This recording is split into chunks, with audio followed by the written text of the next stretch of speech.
to the VLenore Show. Here, we will discuss lifestyle, beauty, celebrity gossip, and current events in our own way, my way, the style. So sit back, relax, and enjoy the show.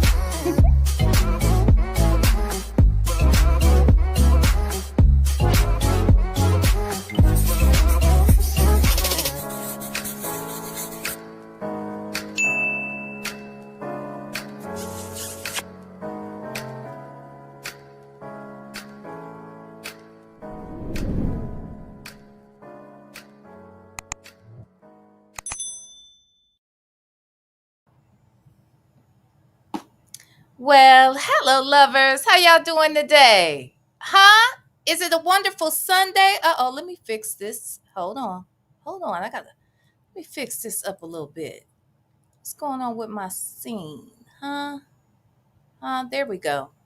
There we go. I have to move it around just a tad bit. Let me check. Yep, I think that did it. Let me straighten out my comments. There we go. How y'all doing today? Happy Sunday. I hope everybody's having a wonderful Sunday.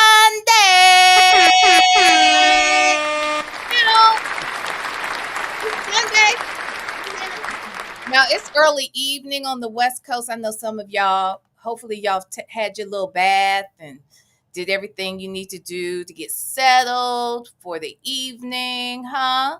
Huh? Did you do that? I hope you had a good day. Otherwise, though, I want you settled though for this show because we got a lot to talk about. Okay. Before I introduce my guests, let's see who is here. Let's see who is here. Hey, the Real Family Brown Chronicles, which is AKA Nesto Shackle Shuffle Walk of Shame. Hello, coffee is brewing. Hi, Blue Bear. Casino Lady Dimples is here. Snoopalicious. Jackie is here. Shark Tank Life, Rev Off, Go Roro. Hey, Shell Loves. Let's see, who else? Who else? T gonna say it if it has to be said. Hello. Hello. Let's see, who else is in here? Huh? Bridget, hi. How are y'all doing? Yes. Okay. Hey, G Creates. Hey, Miss Lady. Yes. Hi, everybody. Hey, Nurse Bay.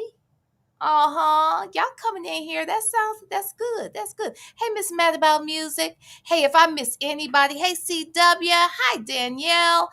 All right. If I miss anybody, my moderators, I'm sure on my behalf, they will say hello. Trust me, it's not on purpose. And I may not see you when you come in, okay? But look, this is going to be an interesting conversation. I think there's a lot to be said here, a lot to be thought about. And people have a lot of different opinions. From what I can tell, most of us have some similar opinions, but there are some people who differ here and there. Hopefully, you have seen the recent Netflix documentary that was produced by 50 Cent called The Reckoning. And it's regarding Diddy and the Diddy trial and his charges. And it has so many people involved with this project. Okay. So people who were ex partners, and when I say partners, I mean business partners. And it had some employees, it had friends or ex friends, if you will, artists that were signed to his label, people who know him from a lot of different aspects. But it seems like just about everybody that they interviewed left with the same opinion of this dude, the same opinion I had, and I've never met him. Okay. But in order to talk about this, it makes sense to talk about it with someone else who has just as many opinions as I do about most things. Okay. You guys have met her before. She is my friend. She is a comedian, an advocate, an activist. She is an intellect. She is a mother and she is a wife. Okay. She's a whole lot of things wrapped up into one. Oh, and she's also the newest pickleball champion of some league, child. I don't know. She gonna come up here and show you her medal. She is excited. She just won like a couple hours ago. Okay. So without further ado, let me introduce to you my good girlfriend. All right, Miss Marla Thomas. Hi, Marla Thomas. What? Hi. What are you talking about curling a medal? What do you mean? What medal? What do you mean? What medal? what medal? What medal do you speak of? Jesus. Oh my gosh. What are you talking about? Hold on. My comments are way too big, way too small. I want people to really wait. hear what you have to say. So you got look at this medal, y'all. Well, first of Mr. all, Banger I'm gonna tell you why I have super pride. You want to hear my super pride? What? My super pride is the more that the others, we're actually the majority. The others make sports that they think are ridiculous. We're gonna find them. We're gonna attack them, and we're gonna actually be victorious and champions in them. Have you not learned, Tiger Woods, Williams sisters? Now, Hello? Marla Thomas is coming for you in pickleball. Hello? What's wrong with you? Anyway, you're right, Well, Vanna. hold on. I did. But first of all, thank you for having me back. No, wait a minute. Let's just make sure. You might be introducing most of us to this whole thing. If you all have ever played pickleball, okay? If you've ever played pickleball, please put a 1 in the chat. I think it's important. I just want to get an idea of how many of us are really, completely understanding Marla's accomplishment here, because I don't. So I don't understand it, but that's just me. So Val, I just, as a friend, I offered to as well bring you into, you and I can go into curling, which is another unsung non-sport kind of thing, and we can win. It's a Winter Olympics thing where you brush the ice with a thing and you make the disc go further. These are if you can get a gold medal and you're 8 months pregnant, which someone did. Is it a sport? I mean, I'm not. We can have another discussion. The bottom line is though, pickleball is a combination of ping pong and tennis/badminton because the court is short, and I've been playing it for 11 years, but now it has taken over. It's got like 150% like increase of people. Well, and look, it blew up in COVID. I told you I never had even heard of pickleball until Jamie Foxx had his health scare, and they said he was doing better and he was out playing pickleball yesterday. And I was like, what in the heck is Okay, so let me say this, because who knows? The more platforms I can challenge Jamie, the better. Jamie, you have mentioned that before. That's true. I would love to give you what I would call a pickleball vasectomy, because I will hit you either that or defibrillator shot. I have that. I can hit you in the chest, or I can make sure. Never mind. It's forget it. But the point is, I am challenging anyone because I've been playing pickleball for a very long time. Obviously. So, and I have brought a lot of my high profile friends into the game. Layla Hathaway, Brandy Norwood, they all play. Now they all play because of Marla? Yes. Then they will tell you. So Brand and I used to play tennis. I know. I remember that. And then I said, girl, my shoulder. Okay, bring your vocal Bible. Let's play pickleball. Let's just bring your vocal Bible. Did the vocal Bible did that help her with her game? And she listen. This is what I used to tell people: don't get yourself twisted. That she can play tennis. I believe that she can now play. She can now play pickleball, but tennis is still her thing. Greater. Yeah. Okay. But so can Layla Hathaway can really play pickleball. So we've been playing these sports for a minute. Okay. And I joke because people always, they see you as what you are. And again, and for those your audience who don't know me, who know Marla at this point? They don't. But Marla's so I am Marla Thomas technically, and I've been married to David Thomas. Well, because I'm really Marla McCraw. Like I mean, you haven't been Marla McCraw as long as you've been Marla Thomas. Well, but the point that I'm making is this, Val. Okay. These things we do and we take on, they're roles. Yes, I am a wife and I'm committed to these things. I am a mother, but I am not defined by just motherhood. That's true. I am not defined by just being a wife. That's true. I am defined as the girl/person I was born to be and the woman I've become. That's how I'm defined. So I have to say it in that way because I think that people have gotten caught up looking for identity in marriage and motherhood, which is why we have so many baby mamas. Don't get me started on that conversation. But I'm just saying. So you think that if you attach yourself and you have a baby with somebody who has notoriety, that I don't know what you thought you did. But you didn't Right. you didn't Is that an examine accomplishment? correct. You didn't examine the character. You didn't examine, the trajectory. You didn't examine the who, the why, the what, the when, the where. You didn't do any of that.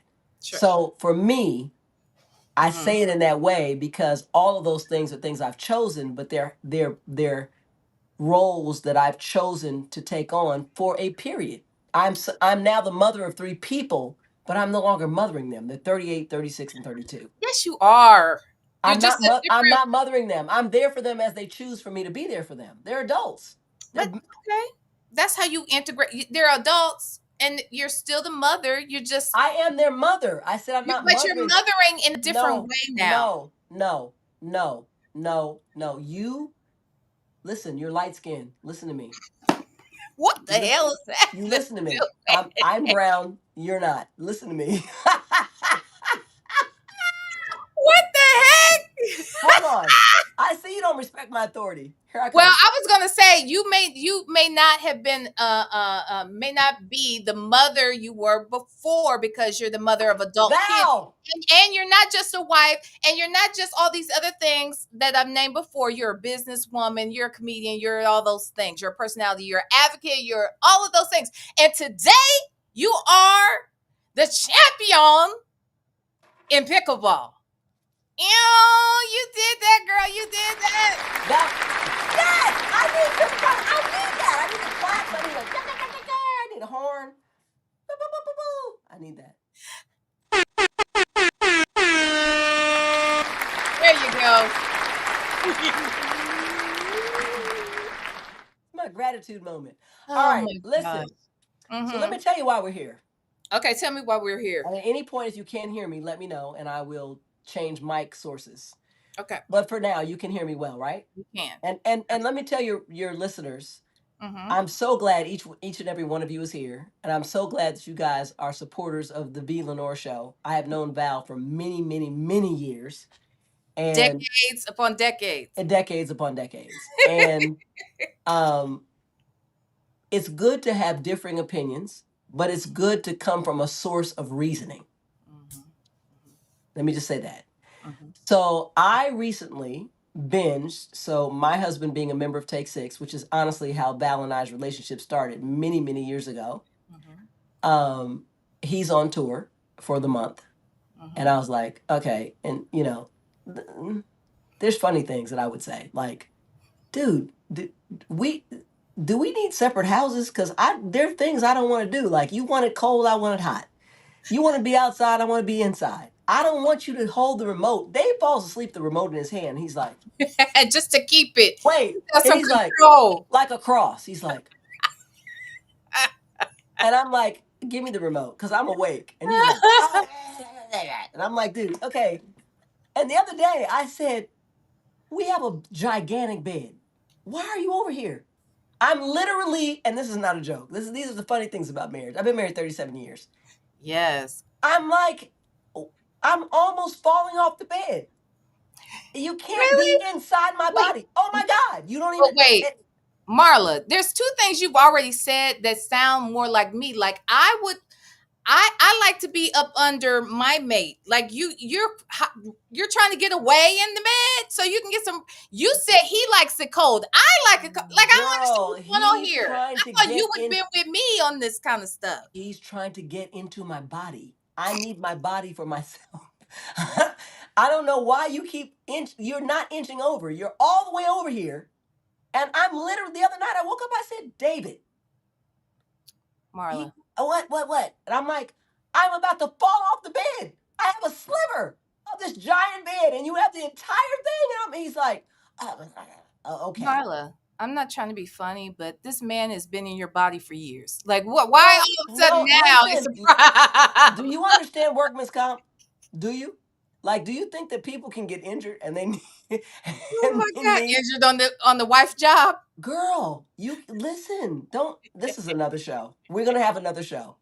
Not right now. We're gonna have another show, and we're gonna talk about the fact that you can't just ramrod for 40 years.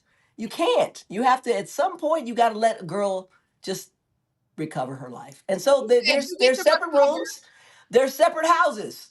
I said, let me just live in the house next door. You can have the key. You can come anytime you want. But Marla, in my house, I watch what I want on TV. The temperature is what I want. I can do what I want in the bed. So he's like, and now he says, why do you keep asking me when am I going on the road? I don't know. I was going to ask, this is my point. Why would you need a separate house as much as they travel? That's the only reason he's still here. No, but I get it. I get it. No, I totally get it. I totally get it because I've always preferred long distance relationships. When I was married, my husband traveled a lot. I loved it because, I had my space and then I was excited. I would miss him when he was gone and he'd come back and I'd be so happy to see him. And then I'd be so happy when he left again. So it was a thing. So I get it completely. I totally do. It is what it. I got you. I got you. All right, so let's talk about why we're here. So in his absence, which is Mhm. how we got into the whole Dave, In your body. bed hoard, that I watched the entire Diddy documentary in one night in a binge, and my brain exploded. Telling. It exploded. So, did you watch it? Absolutely. I've watched it and I've watched parts of it twice. And let me ask you this before you go any further. Did you learn anything in particular? Things you eat? And when I say learn, obviously we don't know if any of this is true. We know what we believe based upon the facts. No, Right? Okay, so let me stop you there. This is what I want to correct for you and your and the VLenore audience, whoever's here. I need us to all stop saying that truth is relative. It is freaking not. I didn't say that. No, I no, didn't, no, you didn't. But I'm saying, in other words, you because the said facts are the no, facts. you said we don't know that it's true. No, no, no. I'm saying this is what I'm saying. I'm saying there are aspects that were mentioned outside of what came out in court. So I'm not talking about that. I'm saying there are a lot of things that were mentioned that I believe. In fact, there's nothing that was said that I didn't believe. Let me just start there. Not one Okay. thing. There are things that we don't have proof of, but we have a number of witnesses who tend to feel the same way about what they experienced and what they learned of others who had experiences with this man. What I'm saying is because I wasn't there, I'm going based upon all of the things I've heard over the years, people that I know personally who have known him and had their own encounters with him, and then things I read about, right? And things I learned in court. Everything lines up for me. That's what I mean. I believe everything. I'm just saying that was there anything you learned that, and when I say learned, meaning things you hadn't heard before? Because see, I Yes. heard Okay. So everything. one of the things I had never heard the details. Number one of the guy with the Tupac shooting. That's number one. Number Oh, two, gee. Oh no, Tupac shooting. Yeah, yeah, yeah, Tupac yeah, shooting. yeah. I've never heard the details, which is one of the things that stands out most to me of the contract of the meeting of the Making the Band crew, the reality show, Yeah. which I speak on. I never heard the allegations and understood the impact of his mother on him as a child. I've heard more things about his mother too. Correct. Right. So that I had not heard. You said you asking me what I learned that was a little bit different. Right. But I wanted to go back and say this, Mhm. that we are always a visual witness to truth. Our own internal bias changes that perception. And I have to say that if you are, we all deal with standing in our own shoes and what we relate to. I relate to this because I understand it. Mhm. You speak to my spirit because, oh, they see me. I get it. And I want to say there's so many broken, wounded people who have chose victim over victory, Right. Right. that you have chosen not to see what is obvious. as it has played out in our faces forever. Mhm. Now, I will say this: as many celebrities, because of David's Take Six's fame or whatever, however they've done their thing, that I have encountered pretty much almost everybody. I cannot call everybody a friend, but Right. I have met pretty much everyone. I did not know Diddy. So I'm gonna put that out there in the ether because I You don't met want him though? I will never, yes. But I Okay. would never I never want to misrepresent my connection. Mhm.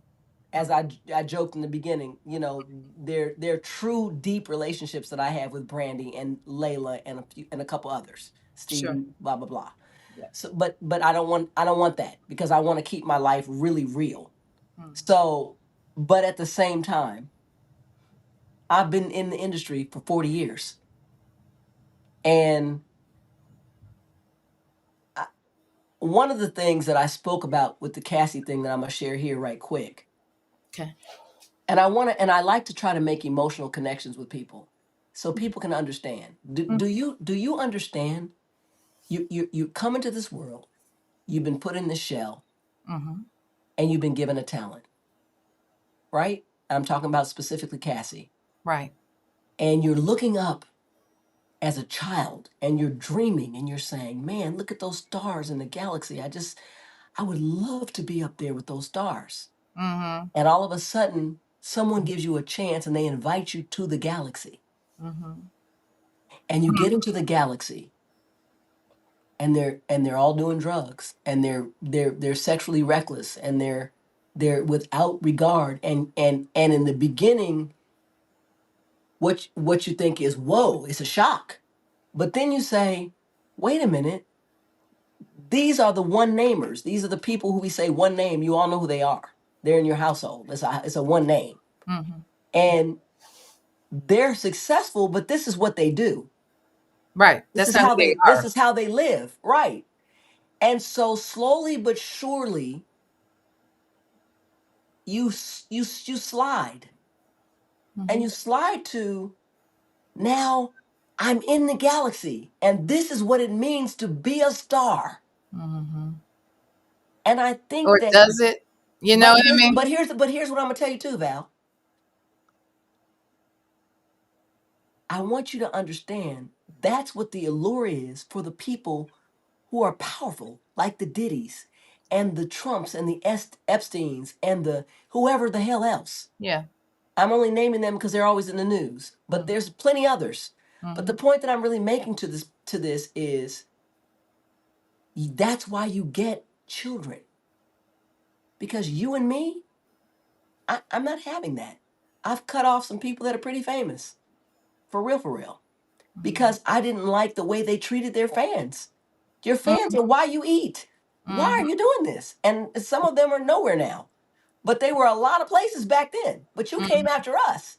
So my thing was, it is a very rare thing to say, to literally stay true to who you are and say, it doesn't matter. Because if you have an agenda that you're trying to meet, and that's why I said on my live the other day, please understand this, that the business is a business of exploitation.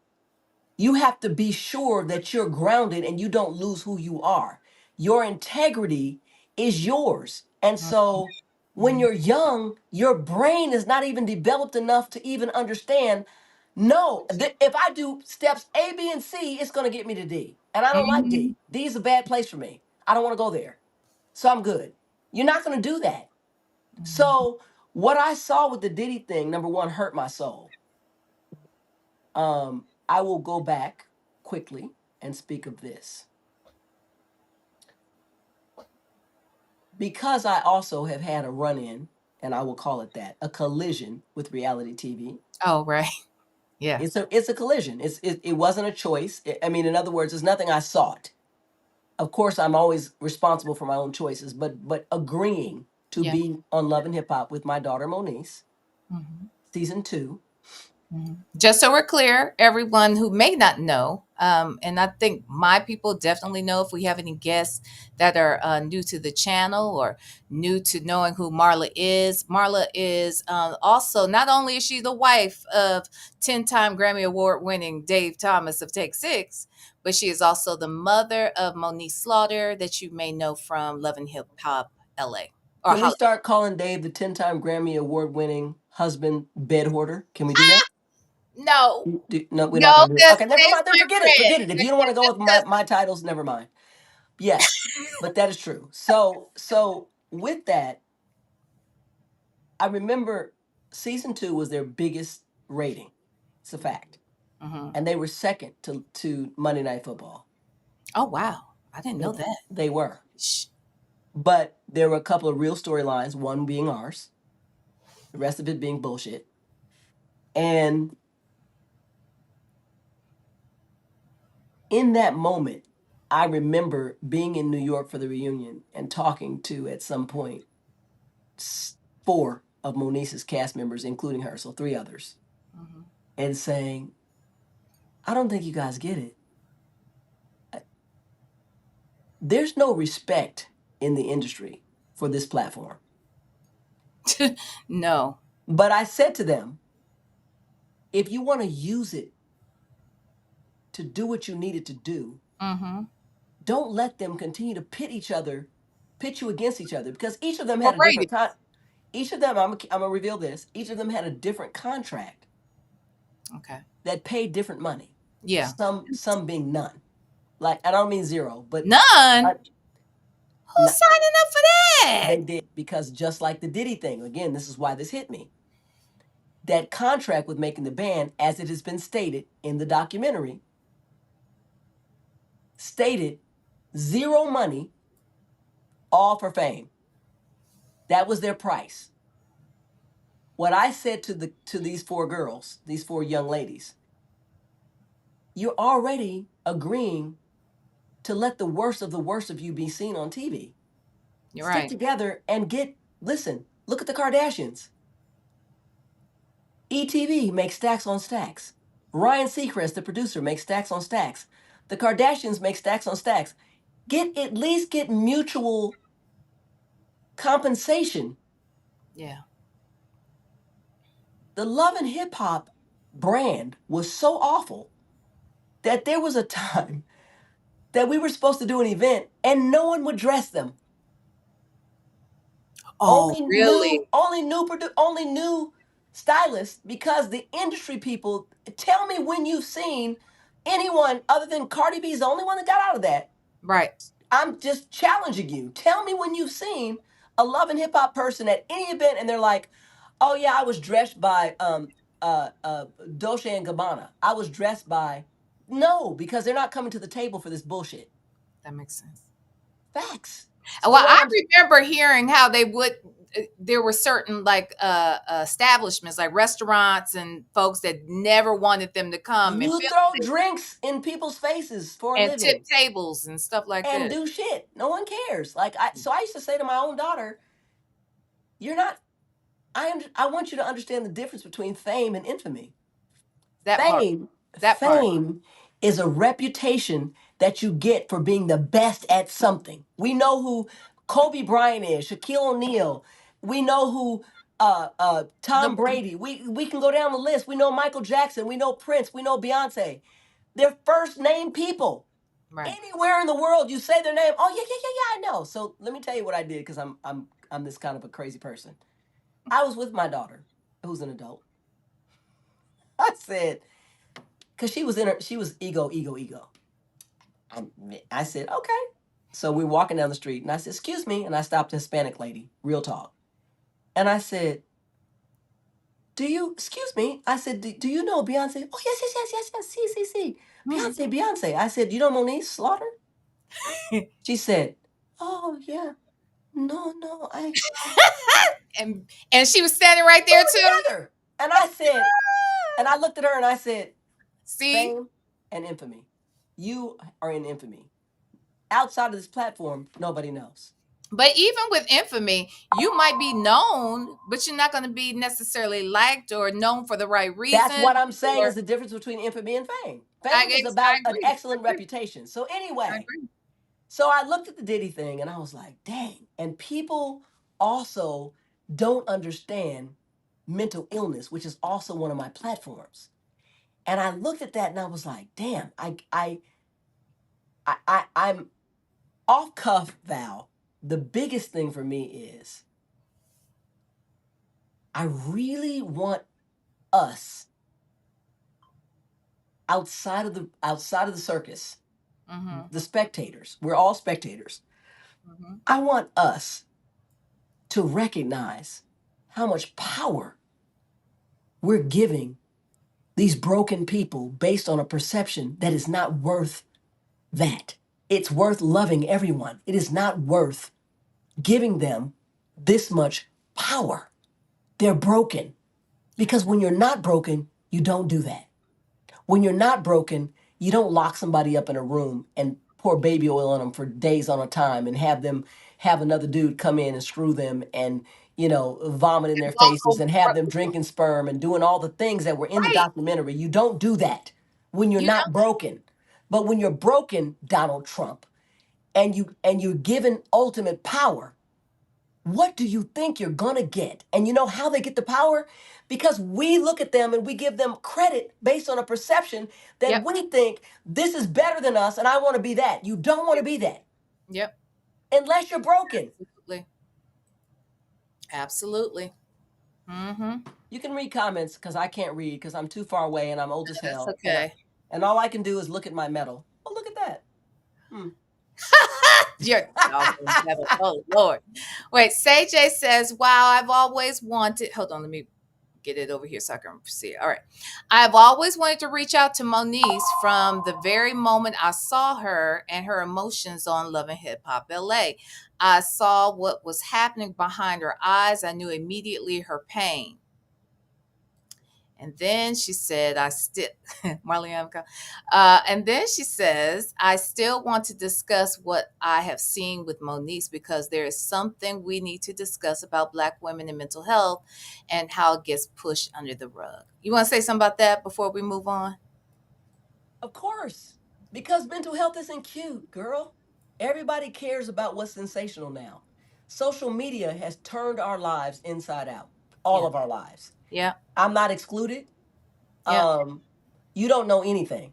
And this is not to you directly. This is the proverbial you. Mm-hmm. Mm-hmm. I'm talking to your what's it? I'm sorry, you have to say her name. Oh, Shay. well, this wasn't Shabby. It was Say J who said it. Say All right, so Say J. So here's the thing. You are 100% correct. And I speak up, and I'm going to say this. I speak up not to shame her. I love her. That's my firstborn child. Of course.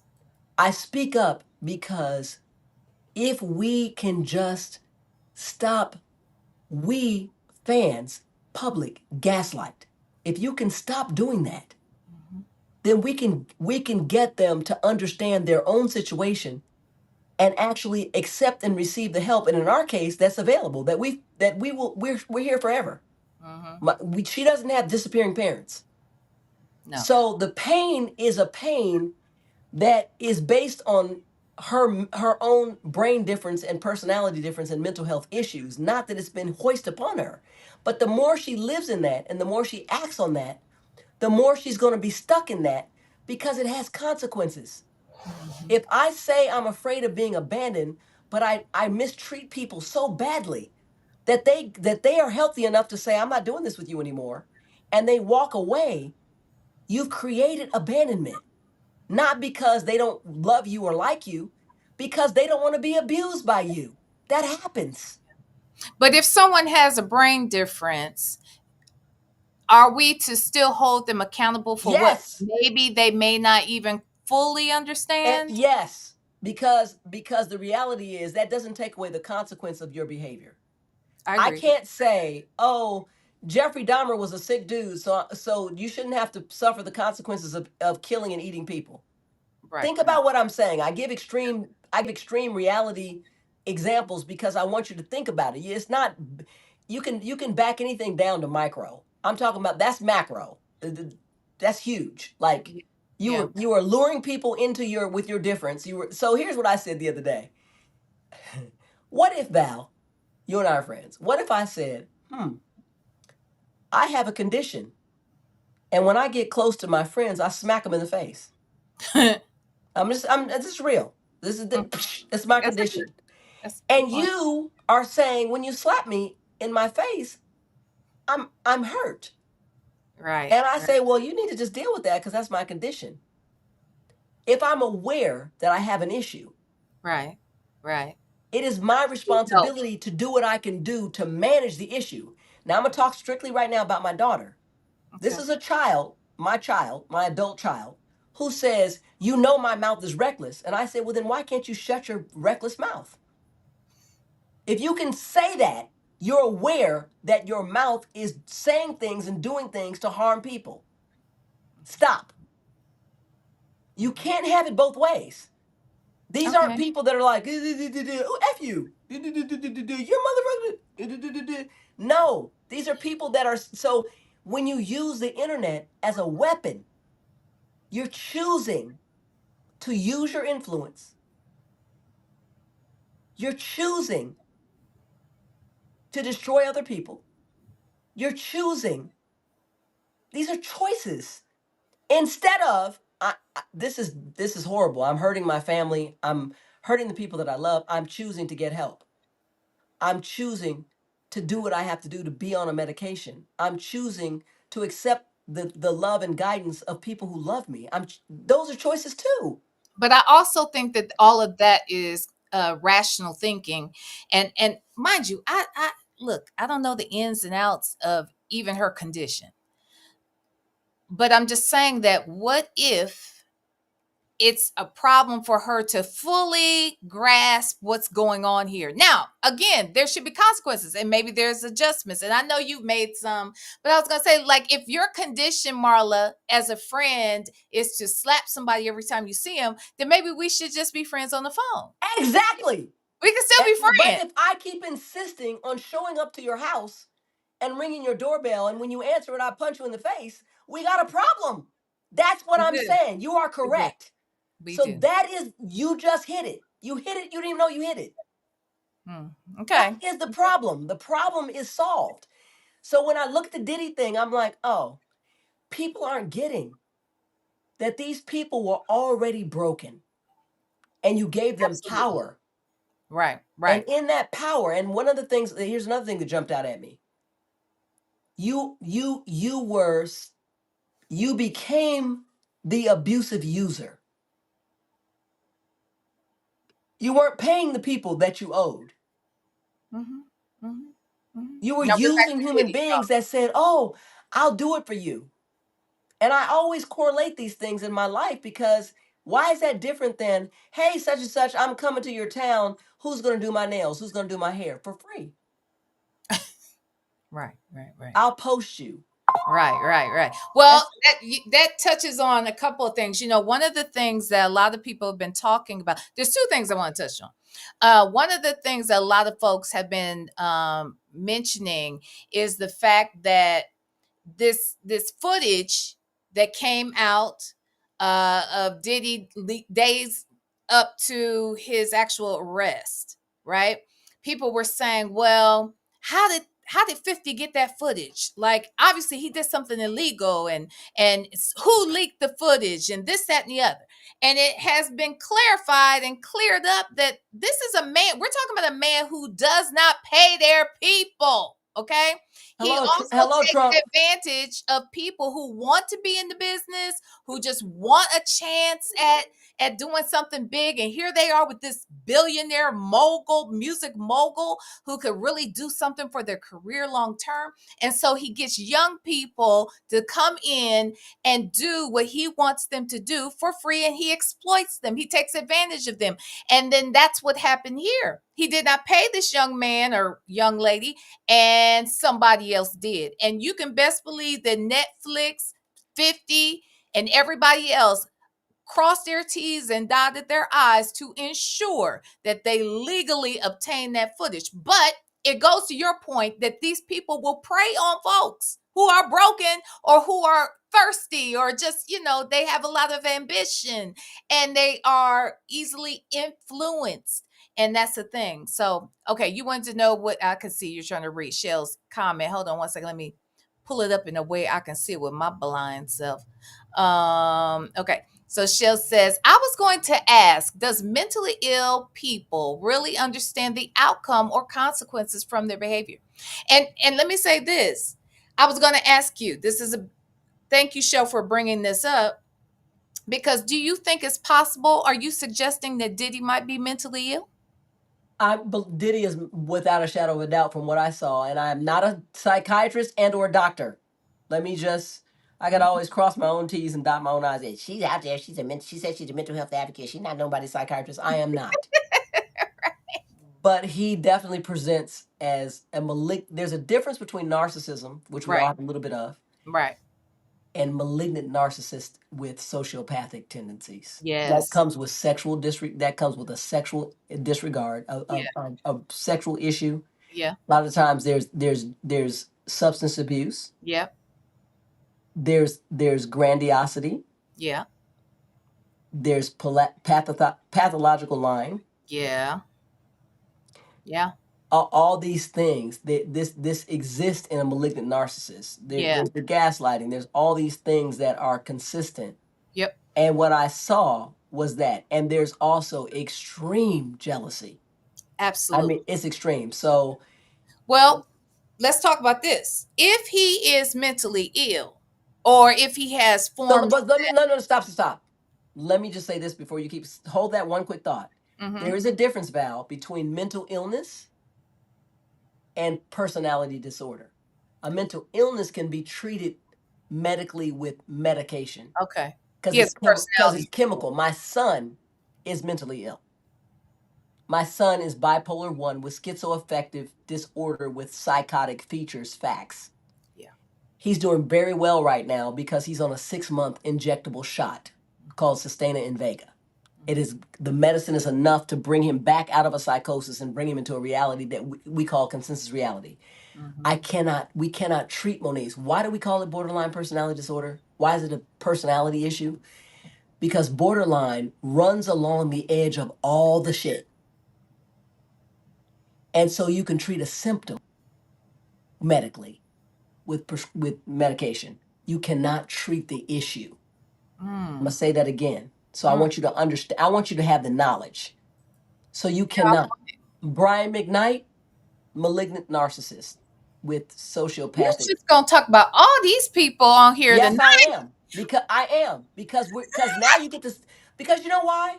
People say, "Oh, you know that no one's diagnosed." I said, "You have the best seat in the house because now, because of social media, you can see a continued behavior.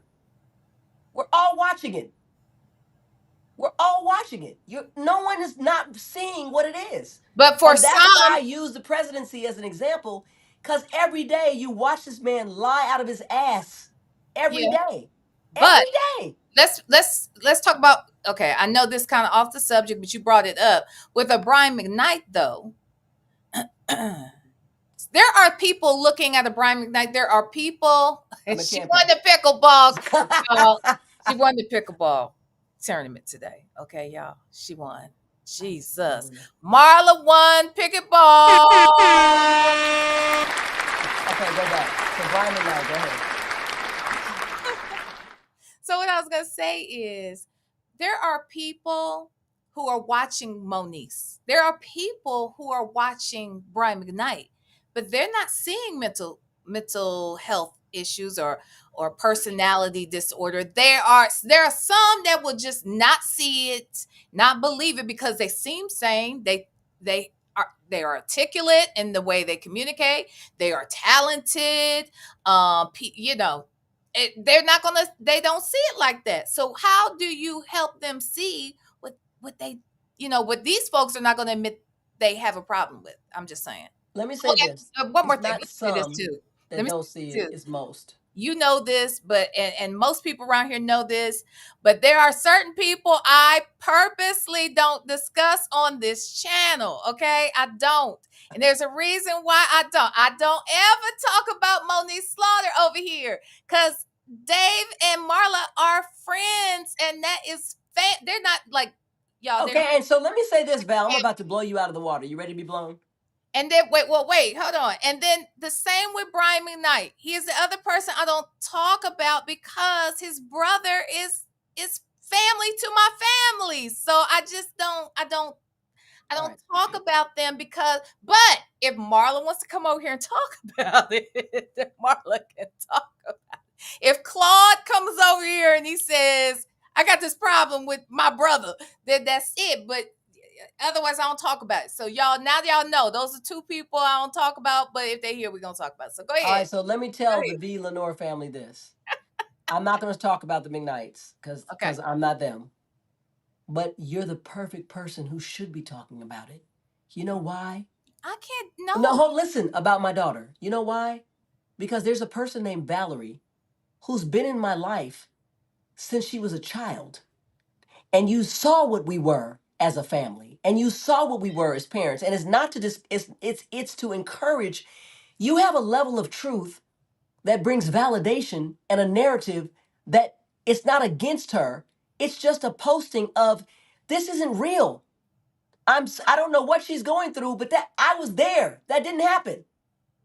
You and a handful of others can set the record straight and help people who are reasonable understand this isn't true.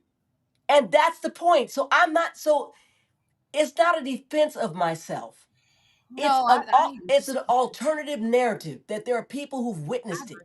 I And understand. I support you in that way.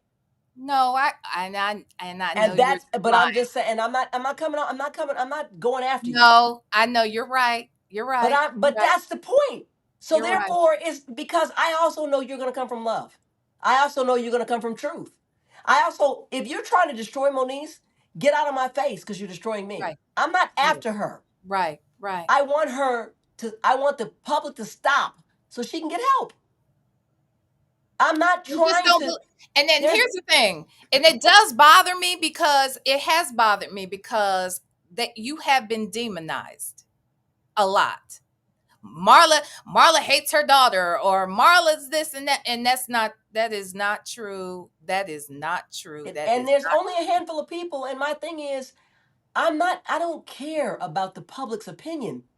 I care about those who love me and know because you were I inside. And understand. my own family said, David and Lexi, my youngest daughter, Yeah, my son can't to some degree, but I they were got like, I, it's none of this is true. So what do you? So just let her talk. Until finally, Dave was like, "You're right. This is a problem." I said, "This girl has instead of working on her own character, her goal was to destroy mine because she can't deal with the choices that she has made." So my thing is, you. No, I share Val. I talk about now, and I didn't for a long time because I am close to the McKnight, to Julie and the yeah, kids, and I was there when they were born and all the things. yeah. But what I'm saying to you is, I'm second line of defense. But at some point, I'm trying to point it out because it is clear to me that the public is blown away and into a situation of perception that you think they have to be right. This is Brian McKnight. He's saying back to one. That doesn't mean he's not a fucking asshole. He's an Obviously, asshole. Period. End of story. And I'm just I don't I'm gloves are off. When your son can die and you can go on a media campaign, you are an asshole. It's a fact. And I know what's driving it, craziness, because lunatics, he's a lunatic. but this is what I'm saying. The vast majority of people watching don't get it. They don't see that. They Because they're see. seeing it through this is why it's called victim bond. These people are bonding. They're bonding with victims. Mm, Donald Trump is the president because he has bonded with white grievance. Period. that's a I good feel point. like they're mad at us because I got two BMWs and a huge house. What? And you feel like because you're white, you should have the same thing, but you haven't done any of the things to earn it. And I'm willing to fight for you and fight for your rights, but that's not what you're trying to see. So Mhm. what I'm saying to you is this: I'm speaking up because you can't catch up to what you don't know. You can't change your perception about what you don't understand. That's You true. don't understand. You don't understand just because Diddy is Diddy Right. that he's not a monster. You don't understand this. Yeah. You He's don't definitely a understand monster. how much power can degenerate anyone, but worse when you're already broken. Yeah. Now No, I you're the agree. powerful. So The let's other thing that stood out is his jealousy. well He let wanted me to be the one. let's go back for a second because you mentioned we talked about how you have to hold people with these mental, I don't know, Mental health disorders. maladies, let's call it that. Now, if we believe this to be true about Diddy, which I do believe, his mother did not help it. So does your environment create this problem, or is Both. it something you're born with? Because the mother, from if you hear what the friend said, Yes. she's the one that kind of built this nigga. Correct. So it's both. So let me go to something that's going to be probably first heard here with us today. Mm-hmm. My dad is not a malignant narcissist, but he's a narcissist. He was a ball player. Mm-hmm. Moniece's dad is a malignant narcissist. Fact on fact. Oh wow. Okay. I'm just keeping it, but this has a point. It's not just to expose people. Mm-hmm. The Oh, point is, and wait. Let's be clear about this. Moniece's father is not David. David is her Not stepfather. her David and biological I father, got married when she was 1.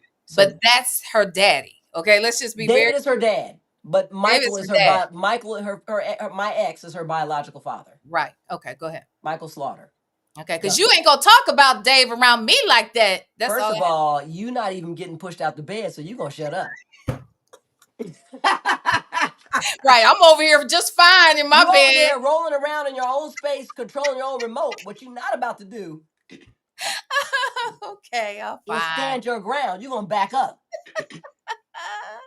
Okay. So, hold on one second, Val. It looks like I'm gonna have to hold on. Let me just look.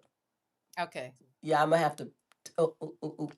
What I'm you gonna got? have to. No, it's good. I'm gonna have to take this. I'm gonna have to kill this and Oh, just go to a regular mic. So I'm gonna switch up because I need to add power and my transmitters in that space.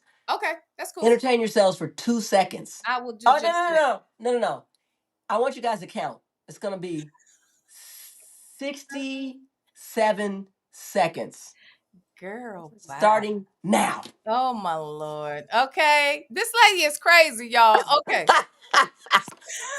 CJ, what'd you say? CJ said, that made me so sad. I felt like I was her big sister, seeing her pain and wanting to protect her from how she was being treated. We're talking about Moniece on the show. Is that what you're talking about? Let's see. Somebody, I saw somebody saying something about Brian McKnight. Hello, Lita said Brian's second wife better run. What he did to one, he will do to all. Steve Harvey, anyone? Oh, see, why is Steve Harvey got to get jeez, just shade and Steve. Oh damn it! There's no 62 seconds here. It's the wrong device. Holy smoly, schmoes! Shut up, Oh my pops. goodness. Oh, Oh see, I goodness. can't trust Dave Thomas. He left me with all the wrong gear. Boys out on the road Oh. playing games with Take 6. Yeah. Cheryl Knight, you say Oh, this works. McKnight's new family is Hawaiian indigenous or South American. Oh, is she? She's Hawaiian. She is Hawaiian? Okay, I didn't realize that. Yeah, born it's Hawaiian and Voodooism. And he took on their ethnicity ceremonially. You think so? Then okay, if he thinks that, then okay, shall. That's a whole nother subject, and we're definitely gonna have to do Okay, I'm back. have a chat about Can you hear me? that whole situation. Yep, we can hear you. Okay, perfect. So let me say this, Okay. and this is huge. I'm glad you stop with that comment. Oh, okay. No. This is the thing that I feel about Brian. I would allow you to name the amount of times that you hear me constantly railing about my ex, his family, his kids, blah blah blah blah blah blah Right. blah. Right. If you're happy, bro, Right. why are you go do I'm not concerned. A happy man, a happy woman. People say to me all the time, I was playing pickleball. This is a good antidote. And the guy goes, Marla, don't you think that women cheat on their spouses or their people because of their friends? I said, Huh? wait, that's a question. That was real. This recently. I said, what? I said, hell no. I said, a happy person, somebody who's happy is not going anywhere. Right. I don't even see you because there's no opening for that. Like, it's not about a Right. friend. So I've been married 37 years, and I'm gonna tell you, there is no one in this world. If David and I don't stay together, it's because he chose it and I chose it. You don't have that kind of power. You can't break us up. Right. We choose. Right. You can't choose. You I could agree. have an affair. You could do whatever you think you want to do that you think, but in reality, we will decide. It That's true. won't be about you because you don't have that kind of pull ever. Right. Right. You're not in it like that. So what Right. I'm saying is, he's clearly, first of all, I am that woman from my ex that Mm-hmm. got away. Mm-hmm. I believe Julie is that one for him because, and strictly because of the fact that we just can't be controlled. You can't control me. And a malignant narcissist needs that. They Mm. need to control you. I need to be able to, you know, I could go on and on. And I can speak it because I walked the shoes and I survived. That's why I say it. I'm not saying it to reveal. I'm saying it because I've lived it. Yeah. I had a dude in my life that would say to me, "You're ugly. Why are you wearing makeup?" Moniece's dad. He said you're ugly. Absolutely. You look ugly. Why are you even trying He to wear said you look makeup? ugly with makeup on. Yeah, period. But just it was always dogmatic. My friends are bitches and hoes. Just keep it real.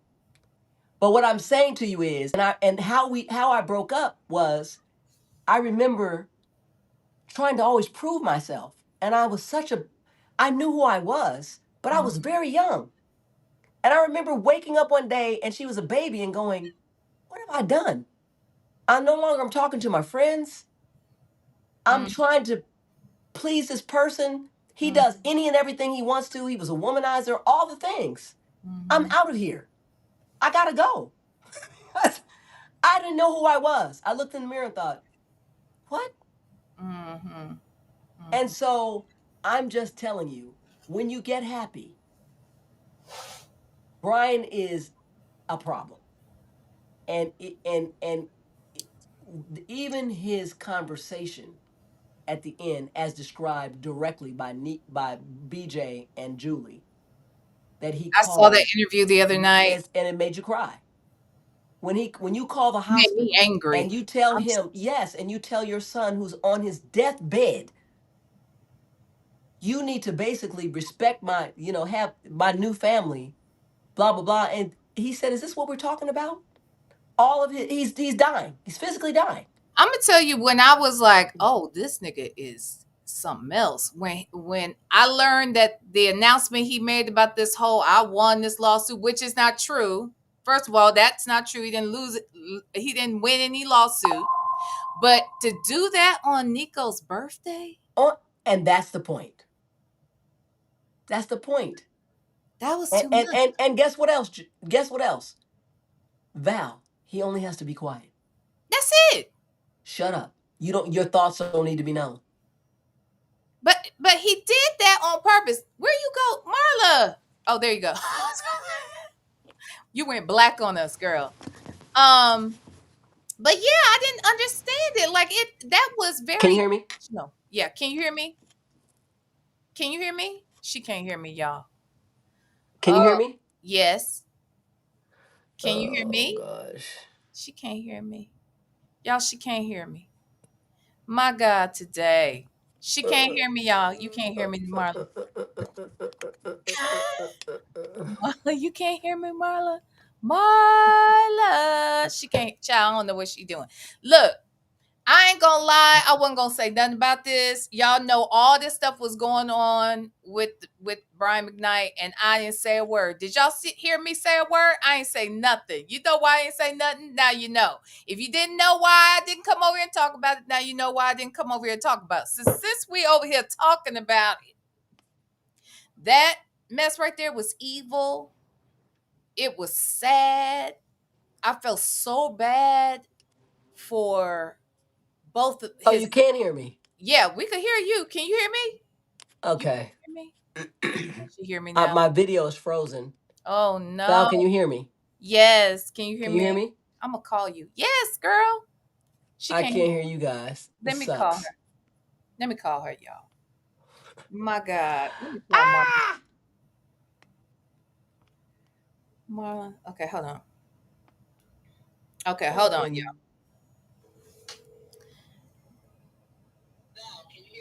We could hear you, but you couldn't hear us. So leave all the way out and come right back in.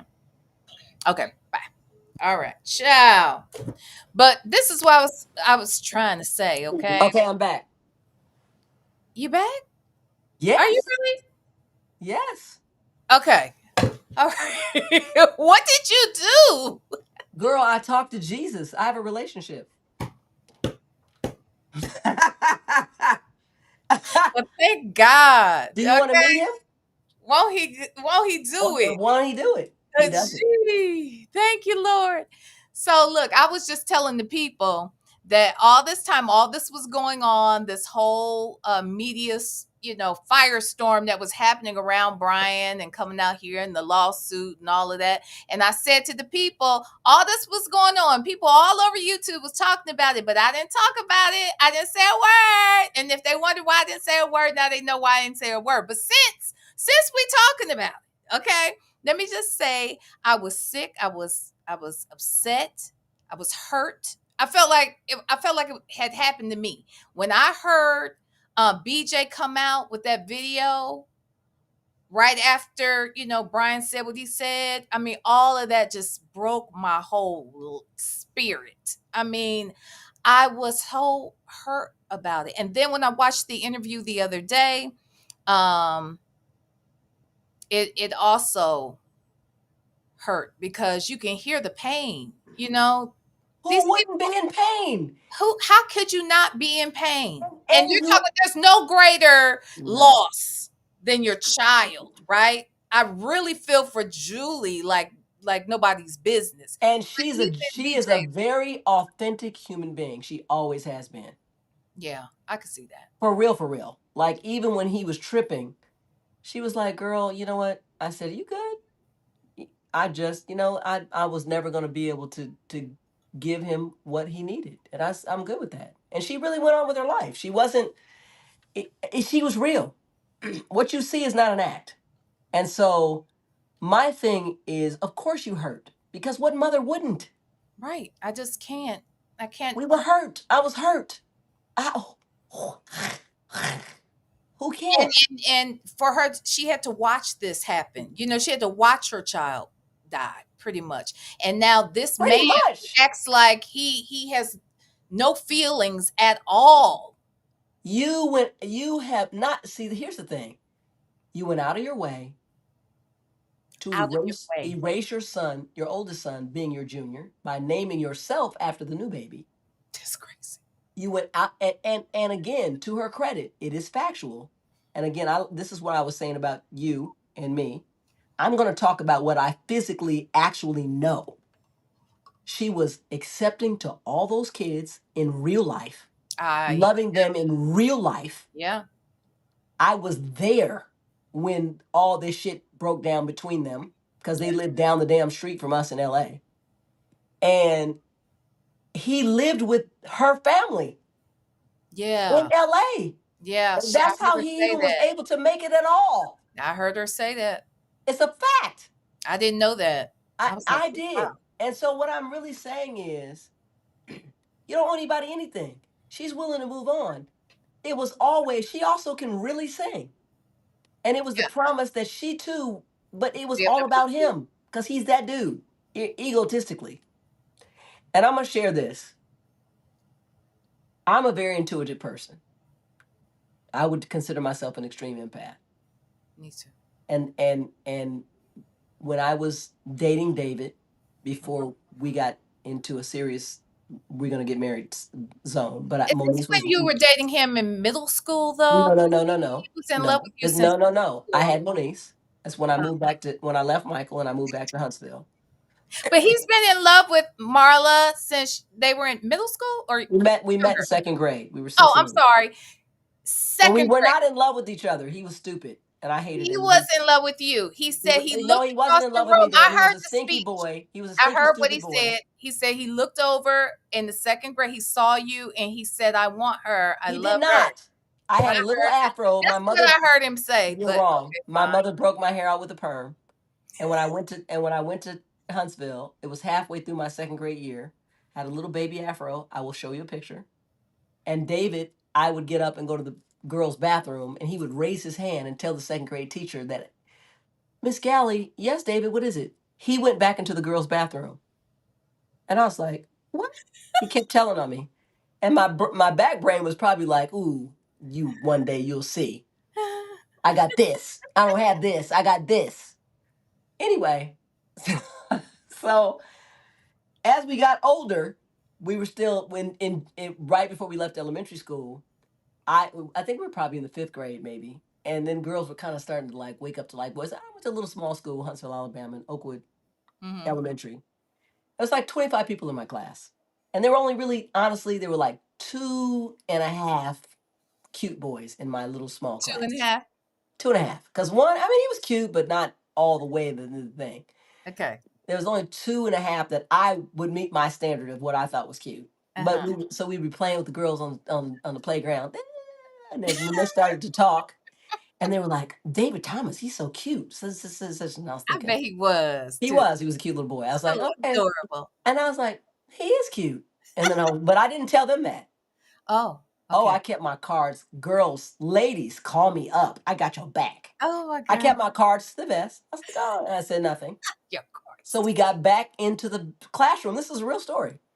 And I wrote him a note. It was our second recess, and we were going to leave for the day at 2:45. You fast, heifer. And I wrote a note, and it said, I like you. Do you like me? Check no, check yes, check maybe. Because the other girl that I also thought was cute and had a chance, she said, I really like him. And I was like, but I didn't tell her that. I didn't say anything. Oh, let's go play tag. So when we got into the room, I gave him the note and I saw him read it. I put it on his desk. I got in the classroom first. I put it on his desk, and then I was sitting across the classroom, and then he picked up the note, and it was one of these.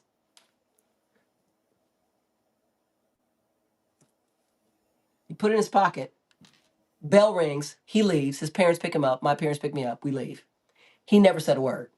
So the next day, I was like, trying not to stress over. I was like, he didn't even respond to the note. What? The next day, we come to school. He pulls up in a car with his parents.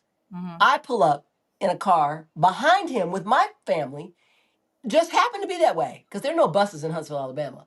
Mhm. Mhm. I got out of the car and he got out of his car, and I said, David, when he shut the door, I said, David, I said, I saw you read my note. You didn't answer me. Val, you know what he said? He said, yeah, I took it home and showed it to my brother, and I'm not gonna call her name because it's not cool because we are still friends. But he said such and such. I talked to my brother, and I somebody else likes me, and my brother told me that she's prettier than you. And I said, okay, thanks. Seriously, I said, oh, okay, thanks. And something in me, which is kind of probably weird, thought, okay, he's an ass, but at least he's honest. I can appreciate that. Like I was, so I didn't. I felt You like, could wow. appreciate that at 7. I wasn't 7. I was 10, 9, 10. Okay. But I said fifth grade. So, Okay. but Oh yeah. fifth, Yeah, sixth 10, grade. 11. So But yeah. still, you could appreciate that at 10, I 11 well, years old. because it didn't. His honesty was it didn't upset me in that way. I didn't go home feeling like, "Oh, I can't believe he said that." But here's what's funny. So we get into the 8th grade. Now puberty is hit, and we all went to school together. He graduated with the same girl. We know her still, and he started liking me. But he sent his friends. Yeah, Dave really likes you. And I was like, does Dave have a mouth? Can he talk? So we got to the 9th grade, and I was like, and so now I'm dating the number one high school football player in the city. Mm-hmm. Because I'm like, forget these boys at Oakwood. There's only 3 of them, and one half of you is not even cute. So I'm out. So I'm I gotta go. So David and I were very good friends. We were really good friends. So I was like, okay. So basically, he made his play in the 9th grade. we got together and we were dating seriously in 10th grade when my parents got divorced and I had to move to LA. So that was the story of how we actually got together. But when he asked me to marry him, Mm-hmm. I had had Moniece. Take Mm-hmm. Six had gone on their first. They were leaving town from. He was leaving from LA to go on their first international tour. I Mm-hmm. drove him to the airport. At the time, there was no 9/11. I walked him to the gate, and he got on one knee and proposed. And I told him no. And he was Why you like, say no? "What I said was this in tears. I said I I had left Huntsville because once he started talking about getting married, I was like, no, no, no, bro, this is not what I signed up for. I got it. I'm going home because I didn't want to be married to her dad, but she was a new baby. She was 6 months. I was but that she wasn't even a year. And so I went home because I was like, if this dude really wants to make a go at being a really good father, I know he doesn't have the money to fly back and forth. If I marry Dave, it means moving to Nashville, which you know, Val, because you helped me move into my house. So stop. So let's just not act like we don't know. So I was like, no, I can't do that. And so when he asked me, what I said to him was, listen, I just can't bring you right now into the confusion that's in my head. I don't know. I know I'm not going to marry him, but I don't know where we stand. Mm-hmm. That was real. That was also a truthful moment. And he said to me in man mode, okay, well, a man has needs. And I said, you know what? Get your needs met. I did. I was like, do what you got to do. And if it's right and it's good and it's the right time, I'll let you know. And so 3 months later, Mm-hmm. I said, if you still want to get married, because then I proved to myself that her dad was a piece of shit and he was going to do nothing. He was all talk Okay. because he lived around the corner and he only bought her one bag of diapers in all that time, and there was no child support arrangements, nothing. Mm-hmm. So that's what happened. So I said, and he was like, yeah, for sure. So when they came to town the next time, he had his marriage license. I had my marriage license. Take Six was in the studio with Stevie Wonder. Stevie was like, David, you got to get out of here. You said you're You going to get don't know married. that Stevie was And then doing it like he that. was, David, did you say you? And he let him out of the studio session. And we went to the Justice of Peace in LA. We had no wedding rings, nothing. And Wow. we got married. And then a week later, we had a wedding in Huntsville for Alumni Weekend. And that was it. That was in 1988. Oh, And that's the wow. story. So you got it. Exclusive story right here. Wait, I need the horn. Oh, oh, I'm Play, sorry. play, Hold on. play the. Hold on. What was the exclusive story? The exclusive story was the whole courtship and relationship of Marla and Dave and our wedding in 1988. Yay!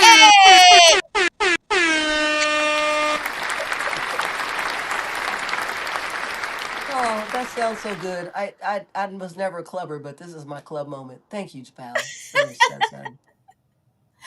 Well, look, okay, so back to Diddy and back to his raggedy ass mama. As far as I'm concerned, I think she built Diddy and made him a the narcissist that he is today. So right. So let me talk about that. Mm-hmm. So I started before I changed mics about my dad, and I mentioned Moniece's dad. So these are children in a lot of cases that are broken. And let me talk about my own self. Not as me being the narcissist, but as what I now will own as responsibility. I never imagined in a million years that number one, genetics would be a part of the narcissistic package. Okay. Number two, when a child feels this sense of whatever they're feeling, and they feel this sense of abandonment, but in a lot of cases, and let me tell you something deep, men are diagnosed with NPD, which is narcissistic personality disorder. Women are diagnosed with BPD. You will go long and hard before you find a man clinically diagnosed as a borderline. They do not. Really? They're narcissists. Yes, because and it's true in the way that it's about the emotional package, but it's true in the way that men as narcissists, a lot of the times they come from parents who especially the male, he's given a false importance with his mother. And so that is true for my father. That is true for Moniece's father. Came from truly broken homes where they were held above all others and held to no accountability. And so their level of self-importance and their level of any and everything I do, you'll deal with it, is because that's part of the environmental shaping of a narcissist. So the narcissist has an emotional shield that they've developed.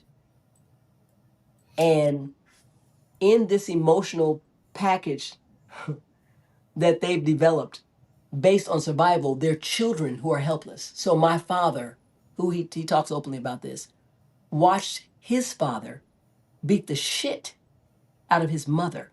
He was 6, 5, 6, and he was hanging on to her leg, screaming for them. You're powerless. But then you get the power. And that's what you've seen. Well, with that said, so as a kid, it sounded like, from the friends' storytelling of it all, that, Diddy was quiet, or he was kind of a nerd. He went to Catholic school. He wasn't of the streets per se, but Right. that the mom uh, basically encouraged him to go out. And it's one thing to tell your kid to learn how to defend themselves, but it sounded like to me that what she was saying was much more than that. Like if basically if you get in a fight, yeah, you better really put a hurting on them. But it sounded like it was interpreted in the sense that you better beat the hell out of everybody and beat your way through life. And that's sort of what he did. He grew up to become this monster because she encouraged it. And my next question would be, what is she? Is she a narcissist that's Well, developing a narcissistic let me son? just say this too, Val. You know, survival is a bitch for everybody. True. And and I've always said, now that I understand mental health the way that I do, and I know that the fracturing component for everyone is stress. Black people are born behind the 8 ball. Absolutely. Oh Lord, y'all. Where is Marla? Is your phone ringing? I'm trying to put it on. Yes, hold on. I think that's it. Can you hear me? Can you hear me? Yep. Okay, perfect. My phone's on do not disturb, and you can still hear me. This is perfect. Okay. Yeah. Everyone's gonna call me. My daughter's gonna call me, which is who that was. My husband's gonna keep calling me. That's what they do. The minute I have anything to do, everybody doesn't want me to do it. They just interrupt. And then the big baby's gonna call me because he just The big baby. the big baby. But anyway, so you have to understand that's a real component of fracture. And Why do you think she wants to build? Why would a mother want to? that's your man. That's your man. You're building in a boy, your man, because that's what's happening. You have a son. Well, you probably not wrong, because everybody often talks about even how inappropriate they appear to be as adults with one Let another. me tell you, the thing that makes me angriest is that scenario is, to be truthful, Moniece's dad's mother. Really? Oh my God. We're at Cameron's birthday. He's 2. She's standing there talking to me and my mother. Oh, look at Michael. Look at his muscles. And I'm like, what? Real talk. So in their mind, because, and this is the thing I do talk about, they're the mother, so they give themselves a priority. And they're you're growing up, and now look how she's living. So you can look past all that because I raised what I thought I wanted. Well, And I'm gonna leave that alone because there's some other celebrities that I know that fall in that category. well, They groom their children. yeah. But the one friend said that when he got to a certain age, she addressed him about something and And he he beat called her her a up. bitch and slapped her to death. Because why would you have any respect? And in my family, Val, again, this is as transparent as I'll ever be. I have one brother. He's the oldest. That's who my parents wanted to have. Out of their mouths. Out of my dad's mouth. My mother was wanting my brother to not have, he needed a sibling. So she did that, and that was fine. I said to my mother, because my brother has mental health issues, and I said to my mother, she was broken.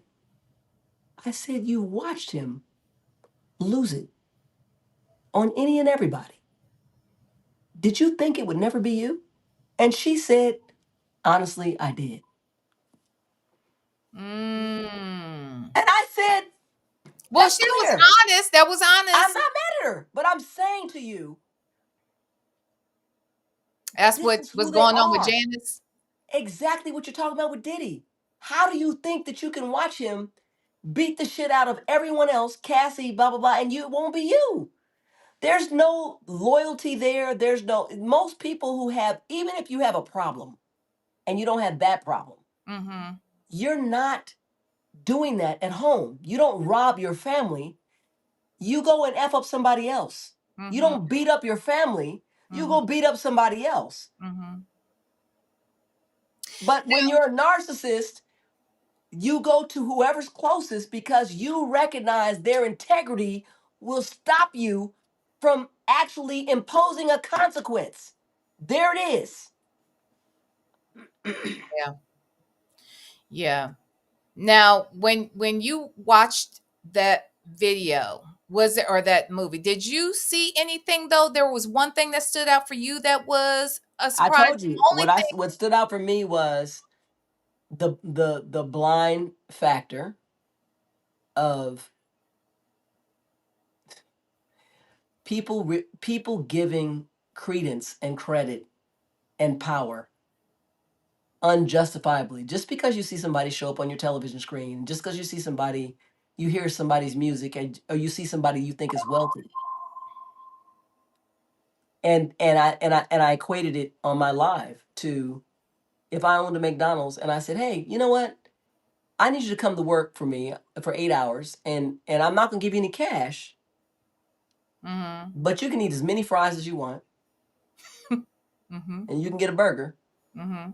That's what I'm gonna pay you with. And you can put it on, we'll put it on social media, because just, the exposure and the fame of that, the notoriety of that, will hook you up. But how do you explain the people who are the bodyguards and the executives So in the those are the people company? I can All explain the these easiest. people. It I makes no explain sense. them the easiest. Those are easy. The easy understandable. Let me say this as well, because I always like to compare. Mm-hmm. I explain those people the same way I explain Congress. This is your living. And you're a mother. You have to provide. You've had to provide in the past for your son or Yeah. whatever. And Yeah. that makes you think a little bit differently. So these are people who help build. Now, the guy I felt sorriest for was the dude. I give you 25% of the company. I need you to sign it This over for is me to what do I blah was blah going to blah. say. That's the one surprise that came out of it for me at all. It's I not didn't for know me though. It anything didn't about, surprise me because they're loyal to no one. but I didn't. But here's the part that got me though. First of all, I didn't know anything about this partner. I didn't know anything about him. To first and foremost, Because but then he was down and he was true blue. yeah, for sure. And when he tells his story of how they became friends and how they went into business together and how he helped build it, and even when Diddy tried to intimidate him, that got him in line too. But at the end, when he finally brought it around full circle and said he too had been abused sexually by Diddy as well. Like, I feel like, okay, so all of these things have transpired, and you still have people out here who are basically taking up for this dude. basically he's locked up, and everyone say, oh, not everyone, there are a few people out here that are saying that's unfair. And he was charged with prostitution. No John has ever been incarcerated due to the Mann Act. That's not what this was for. And the feds overcharged. I think that the feds specifically went out of their way to try and keep the main thing at times, in the sense that they knew they couldn't bring up all these things that are coming out in the documentary because it wasn't relevant to any one particular charge that they had. But I do feel like he did everything that they said he did. I think that he was guilty of every single thing. I feel that he was guilty of dangling that lady off a balcony. I feel that he was guilty of blowing up Kid Cudi's car. I feel that he beat all these people and SA'd all these people. I believe all of that. But we didn't hear anything about his homosexuality or acts with other men. We didn't hear anything like that in the trial because maybe it wasn't relevant. Like, why did they? How long ago was this situation with what was his name, Kirk Burrows? I wonder how long ago was that. The way he treated Capricorn Clark and kidnapped her and had her guide him to Kid Cudi. All of these things happened. All these people told the truth. I believe in my heart. But you still have people that, even though the feds could not convict him on everything, they still want to take up for him and act as if he's being railroaded. But he has allegedly unalived people. He's SA'd people. He's stolen from people. You tell me when you're ready for me to ask you a question. Go ahead. As a mom. Yeah. This question is going to be relative to what you're saying. Mm-hmm. How many parents do we know, after first hearing about R. Kelly and his sexual exploits with children, with underage women, videos were out, and it went to court, and after that, there were parents took their kids girls to an R. Kelly concert. Yeah. And sat on the freaking. Okay, so that's all you need to say. Yeah. That's why I'm just listening. I wanted you to set yourself up because that's the problem I'm trying to get everyone to see. It's not just that these people are broken. It's your brokenness that supports them and empowers them and pays them and excuses them. That is our problem. You're right. Our brokenness does that. That is our problem. That You're you right. think celebrity, fame, and fortune comes above integrity, morality, and anything good. And that's our problem. Mm-hmm. And this is what I tried to say. If we could just understand that there's a mutual agreement in life, it's how I see my marriage. Mm-hmm. People said, "Oh, you're so lucky, Dave's so fine, blah blah blah blah blah, and you already had a baby." I said, "That nigga's lucky." It's right. Like, no, for real. Right. And what I'm for real. If you talk to him, The hell? he'll be like, "Okay, you don't stay 37 years if nothing's being offered." Right. So what I'm saying to you is, that's not to big up me. That's saying that there's a mutual, I said earlier, a mutual exploitation. Yeah, I agree. That it's, but now there's a disparity to be seen, to be heard, and that's what exists in the industry. Yeah. And with that comes your ability to give up everything that is sound about you. Yeah. You don't have a standard. There is no standard. Just and I'm going to tell you guys this on this show again. These are so many exclusives that I'm giving right here.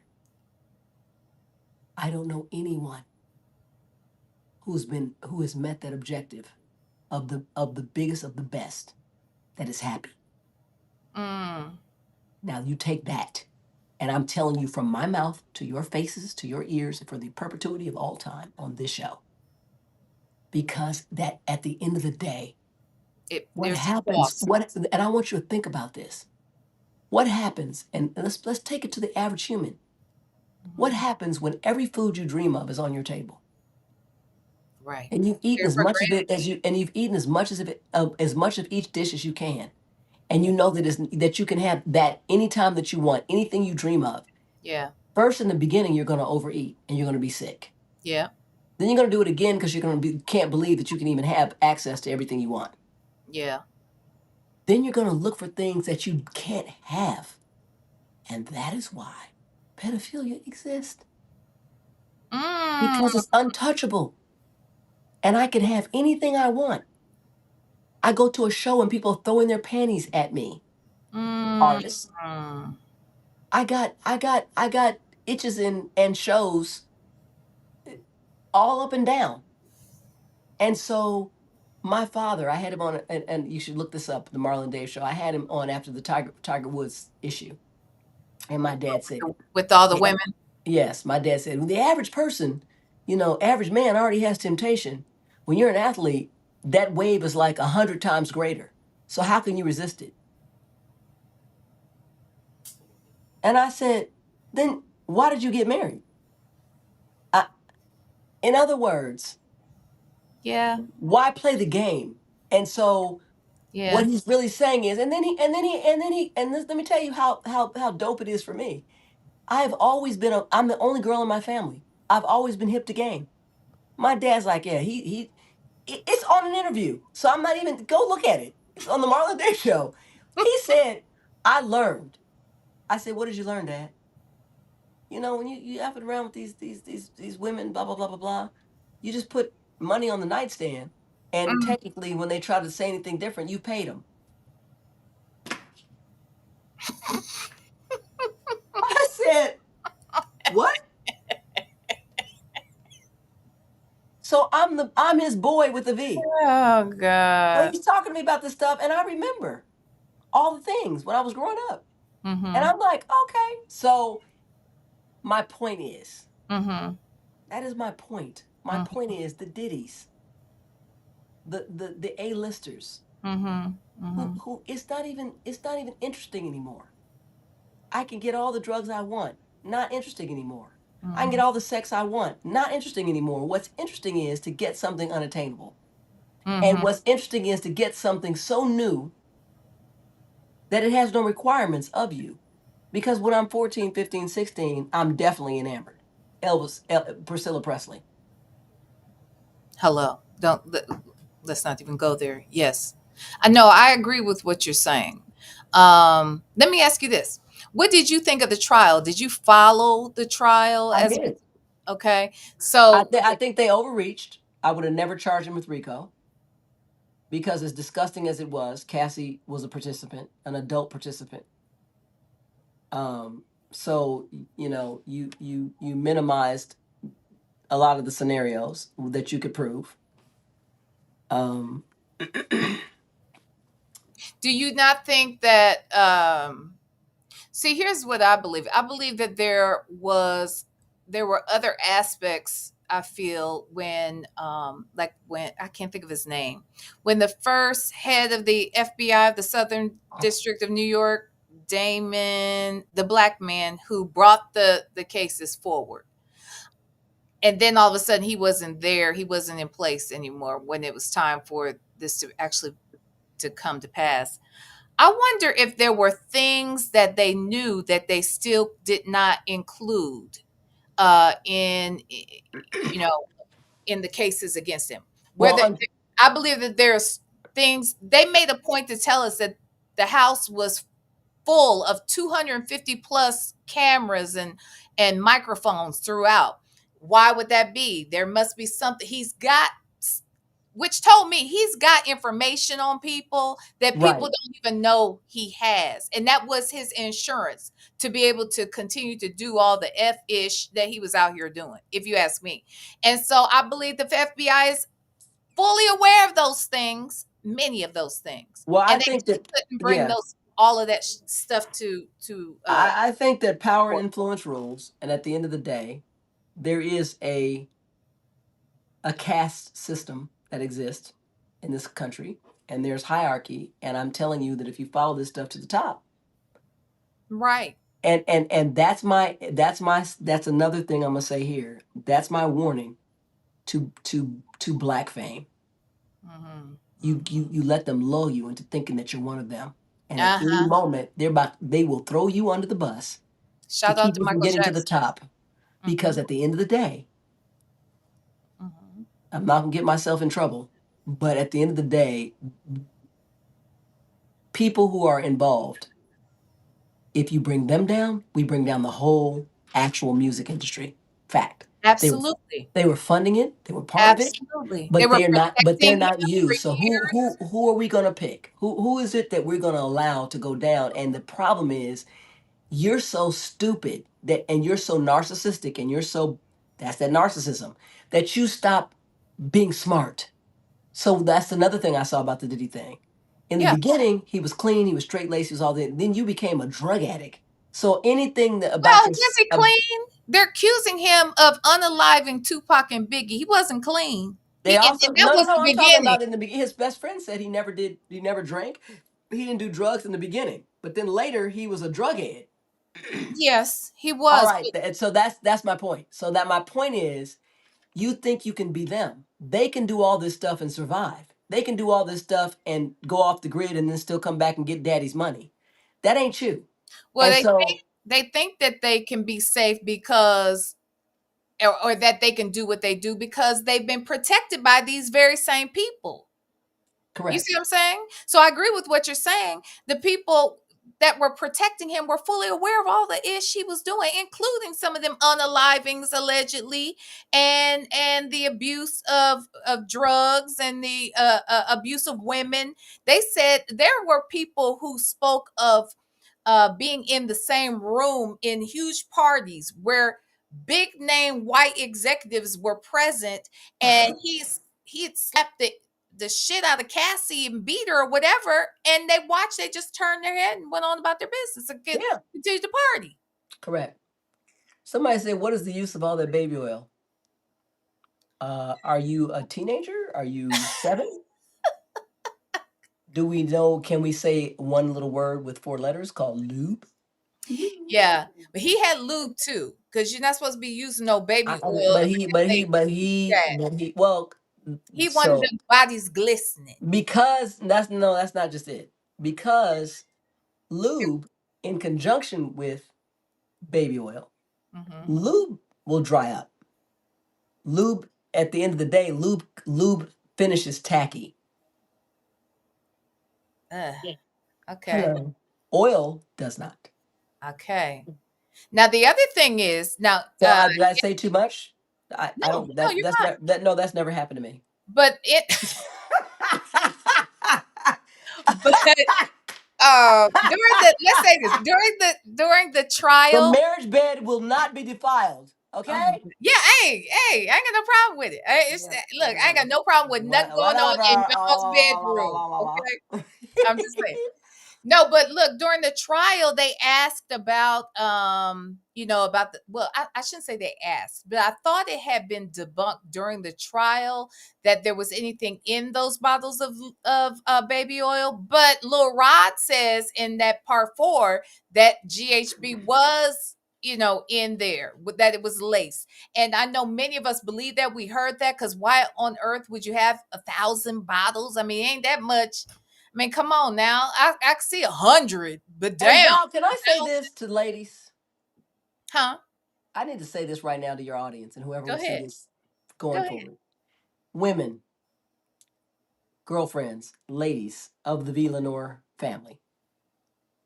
If there is some man in your life that is loaning you out for sex, he does not love you. No, he doesn't. I'm just gonna say that because and if it's your choice, okay. Absolutely.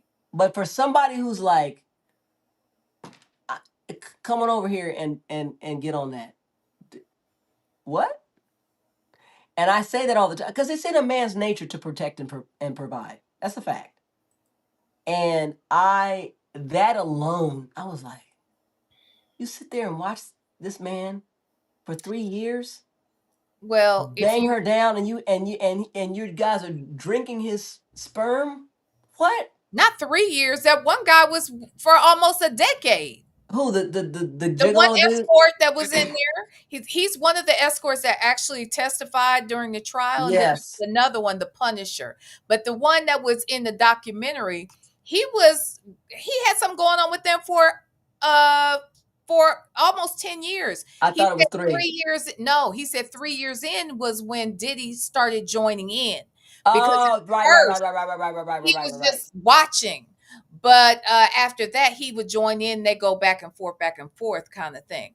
And then he started taking X when they were taking X. Right. He was like, "How But can you guys last this long? How can you guys stay up and keep banging it up for 2 yeah, days at a time?" And they were like, yeah. "This is why." And he was like, "All right." And that's the first time he ever had ecstasy. All right, okay. And then poor Cassie, it sounds like she wanted this to be done many times, Can but I knew say that this? he had her on tape, and she had threatened that he was going to tell her parents. I'm gonna say this, and it's probably gonna be very controversial. Let's not say poor Cassie. Let's not say what? Poor Cassie. Wow. Sorry. I do think she was a victim. She was, but she victimized herself. Yes, but then when someone holds you hostage Nope, to a nope, degree, nope, nope, nope, nope. why? Why you say that? She had no authority she could go to. She tried to leave him many times. She didn't. No, I'm saying, and I get it. I get the mentality of the victim, and for that, I have compassion for Cassie, but I He don't say. physically threatened her on many occasions. You only stay, Val, because there's something you want. Or you feel like you can't leave. Val, Or you feel like you can't leave. If you can't go to the police because the man who's abusing I'm not you even has trying to do a nothing. crime. But I'm wait, out. wait. I'm out. I'm not trying to even put you in jail. I'm just trying to leave. Yes, but you can't leave because he goes and gets you, and he literally drags you I'm back not to be. and beats Then you. I'm not to be gotten. But the point that I'm really making is the only reason you give in is and I get it. I'm speaking experience. Oh Lord. Marla! Where is Marla?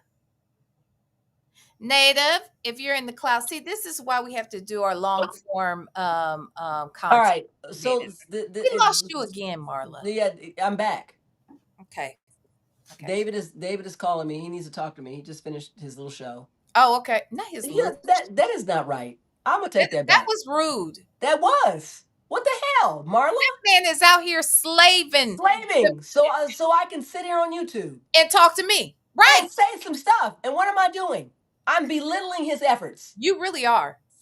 You ungrateful heifer. I'm so Anyway. ungrateful. Get away, Jordan. Is that better? Go ahead. Go ahead. What do you want to say? What How I want to how say long is, do we have? I can't leave. I can't leave with what I just said. Okay, go ahead. Because I do as a woman.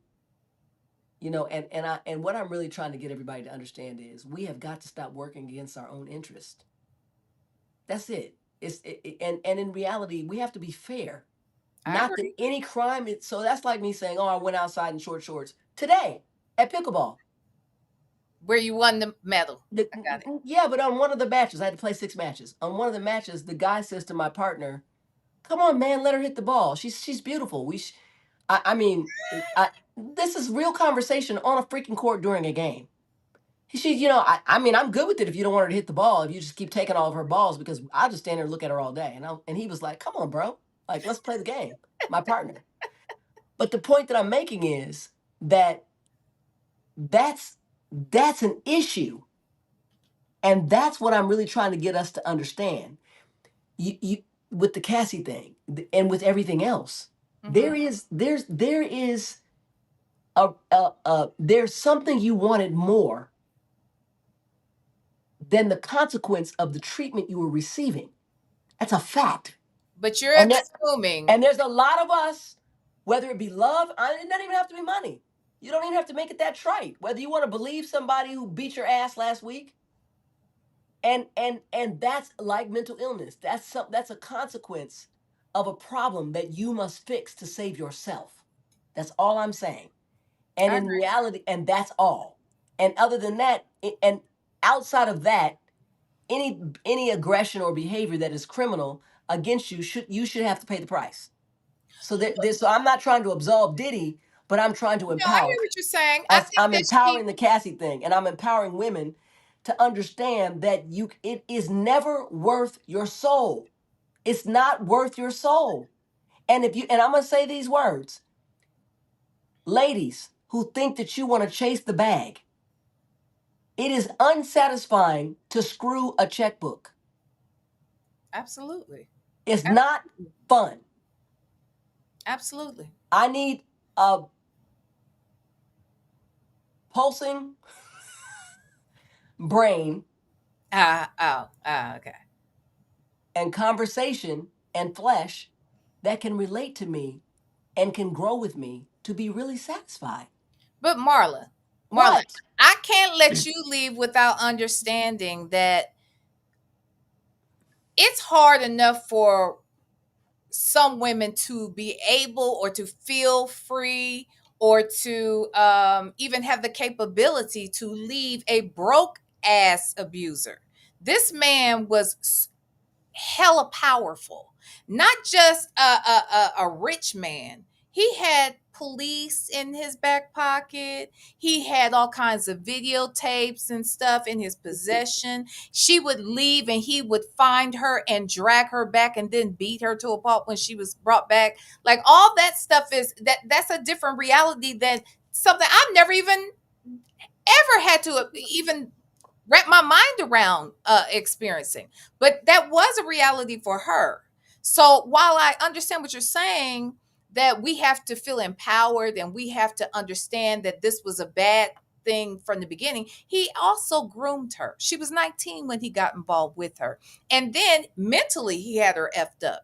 So once you take the mental part out of it and you just deal with the physical abuse that came along with it, and the fact that there was nowhere he couldn't reach and find her, I think we have to at least consider that her experience is not the average Joe's experience who is abused. There's that. Yeah. I mean, I'm just saying.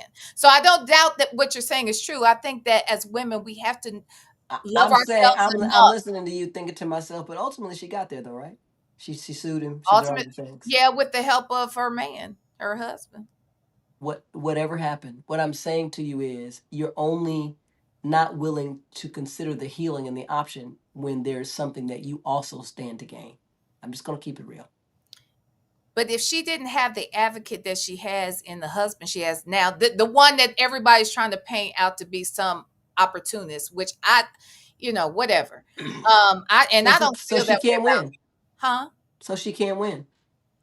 Yeah, she can't win. That's true. But that's true. And I look, I don't have a problem with her husband. I think her husband, praise God for him. Okay. And if y'all call being an opportunist, being a man who would protect her, encourage her to hold this other man accountable, have two babies with her and love on her, then so be it. So be the opportunity. That's that. Now let's skip forward one more thing before you go. What did you think about that juror, the black juror? The black And lady. yeah, the way in which she spoke about Diddy in that whole trial. What'd you think about her? Again, I think that that is proof positive to my statement. And I think that when you view things a certain way, it's easy to have a view or a Mm-hmm. perception.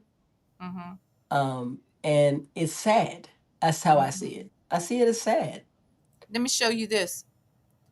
So I don't know how true this is. Here, I'm gonna move it over me so you can see it. I just want to read it. I could. It's underneath my live So recording. So can you read the it? the girl on the right is the juror, right? Uh That's huh. a screenshot of her from the documentary. Well, on the left, it is being said that this young lady is the same young lady as the juror. I'll send this to you after we get off of here. What if that is true? Who's to the right? To the right is the lady who actually was in the documentary. But on the left, they're saying that's her from 20 years ago, maybe with Diddy. Oh, wow. Wouldn't shock me. Well, it wouldn't shock me because the way she even spoke about Mm-hmm. how he was nodding towards the juror and she nodded back or Yeah. whatever. What do you think? So you said it wouldn't surprise you. No. You know, nothing is what we've learned now is, you know, there's this whole line, but what we've learned is there's nothing anymore that to me guarantees truth. And that's the saddest thing. We've eroded the confidence we have in facts. Mm-hmm. Mm-hmm. And Yeah. everything is angled, and when you're powerful, you can manipulate. Well, you see at the beginning of the entire documentary, when we get that footage of him days leading up to his arrest, he's on the phone with his attorneys telling them, look, y'all trying to focus on CNN, you need to get over here with these TikTokers and these And, YouTubers. And and I what can I'm take you saying to to you is people this is who I know have been right. paid. And this is what I talk about with narcissism. Mm-hmm. It was like the OJ thing. What person do you know facing this amount of criminal indictment is filming my every move? I want you out of my face. And if I were OJ, you'd have never seen from me ever again. I beat a double murder charge and I still have some money. Bye. I'm in another country. What happened to OJ? Who? I, Right. they're gone. But Right. a narcissist, because in their mind, they're always going to get away with it. In Well, their here you go. mind is So I all guess you're saying you believe that OJ was guilty. what? Listen, I I don't, but the court said he was acquitted. yes, they did. But I don't go by the court necessarily. The bottom line is what you quickly learn as an N word, a Negro in this world. Uh-huh. It didn't matter because at the end of the day, I lived in LA and I've been standing there when OJ went to the golf course at Balboa where I run and they said, get out of here. You can't come in our golf course because I own it and I think you were guilty and this is a private institution. You can't golf here. Mm-hmm. There's that. Mm-hmm. So it doesn't matter. So the point that I'm trying to make is, and that was the first time it hit me. Mm-hmm. Oh, I get it. Unless you have the ability to impose a consequence, all you have is an opinion. Right. Right. That's Good when point. that's when that statement came to my mind.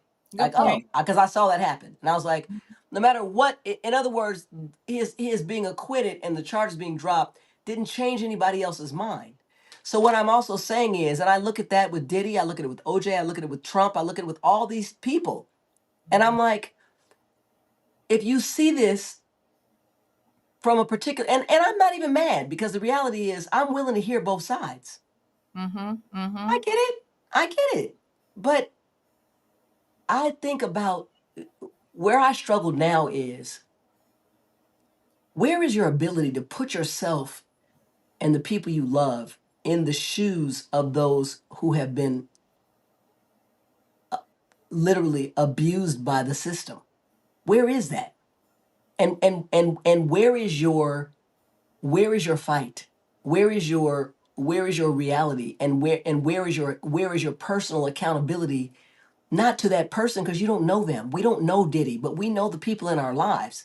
And it is our responsibility to say, hey, this isn't okay. Right. And hey, just because you're Bill Cosby doesn't make you infallible. Absolutely. And that's what I'm saying. What I'm saying is Absolutely. wake up because tomorrow it could be your daughter, your niece, your sister. Absolutely. Wake up because if we keep permitting this, the worst thing in the planet, and I'm going to leave this here, that you Mm-hmm. can do is steal innocence. Yeah.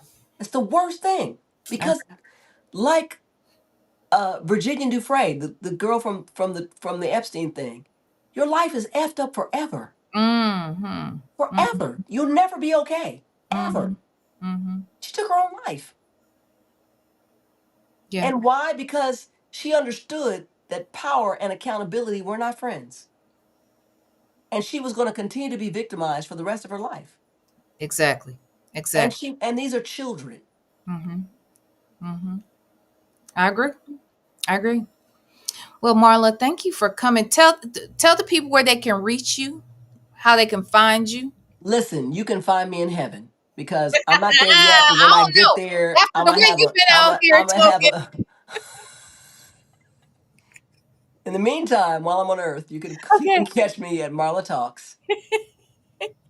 Um, and I'm not really active on my YouTube. I'm very active on my Instagram. Absolutely. But if you want me to come on YouTube, you will go to Val and Yeah. you will say, I would like Marla's advice on this particular topic. Yes, And Val will hit my Marla Talks special bat phone. I will.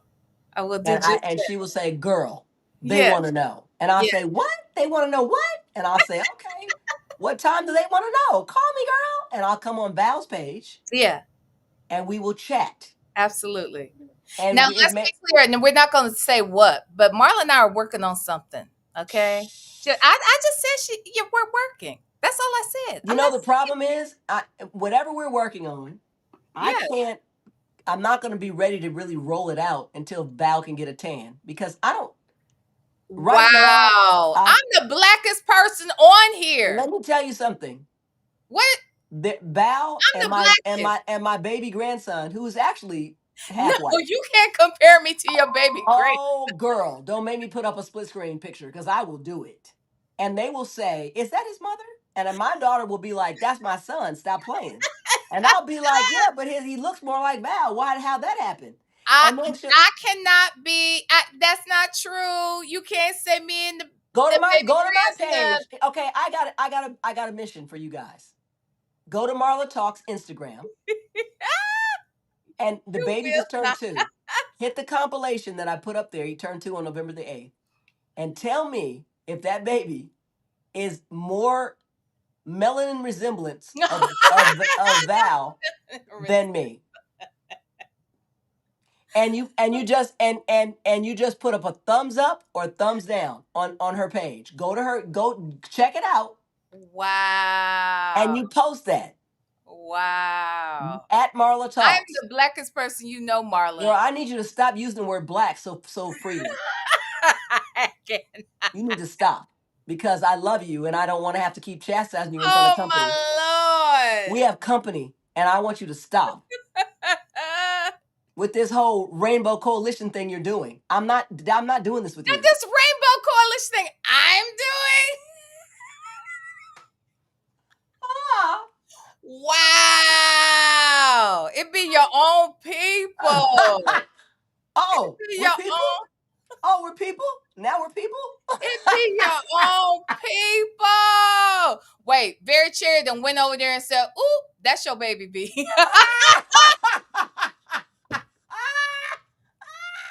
I love it. A mess. Well, you know what, Val? I'm Yes. glad to share my esteemed grandson with you. Okay. And I'm glad to be, to share him. I love it. I want to be a wonderful auntie to him. But And he's baby. very talkative, and his dad is a white Brit. And he will say, hi, Val. More? More? Can I have some more? That's what he'll say. And you'll say, oh my God, that's my native language. I didn't even realize it. Language.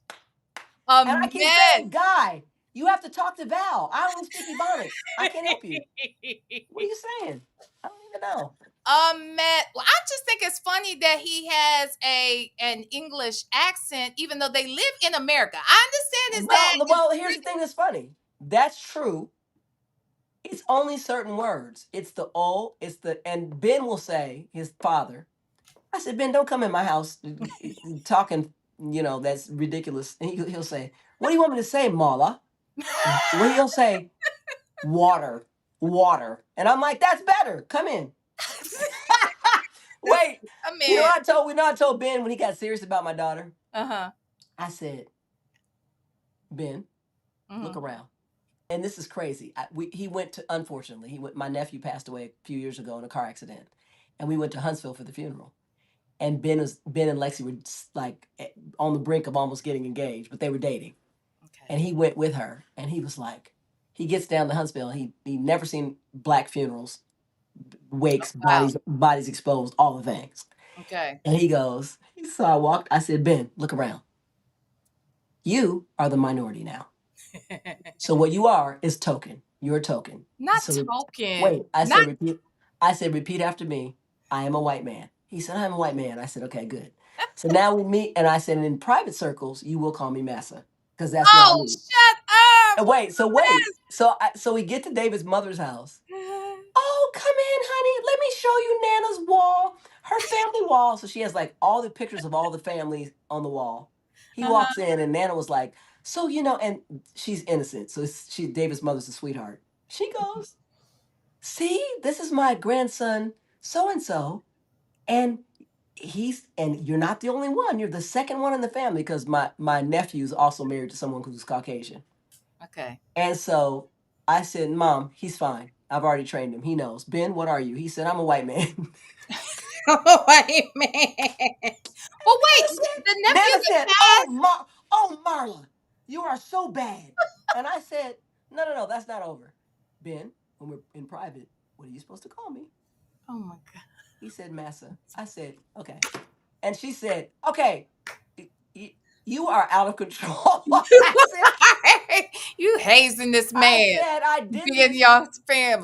for all of our ancestors. You've never heard this before. Just enjoy it. You're welcome. Hazing this white man to be in this black ass family. Well, listen, and then I said, because he said when they were about to, they were serious. I said, Ben, if you get married and have a baby with my daughter, then I'm gonna have to school you on raising a black child. And he said, Momala, what if the baby's not black? I said, is it gonna come out of her? Then it's gonna be black. Okay, So now wait, go forward. He FaceTimes me, baby's way born, and the baby's almost 1. And I said, Ben, I see what you did there. You knew what kind of genetics you had, didn't you? That was funny.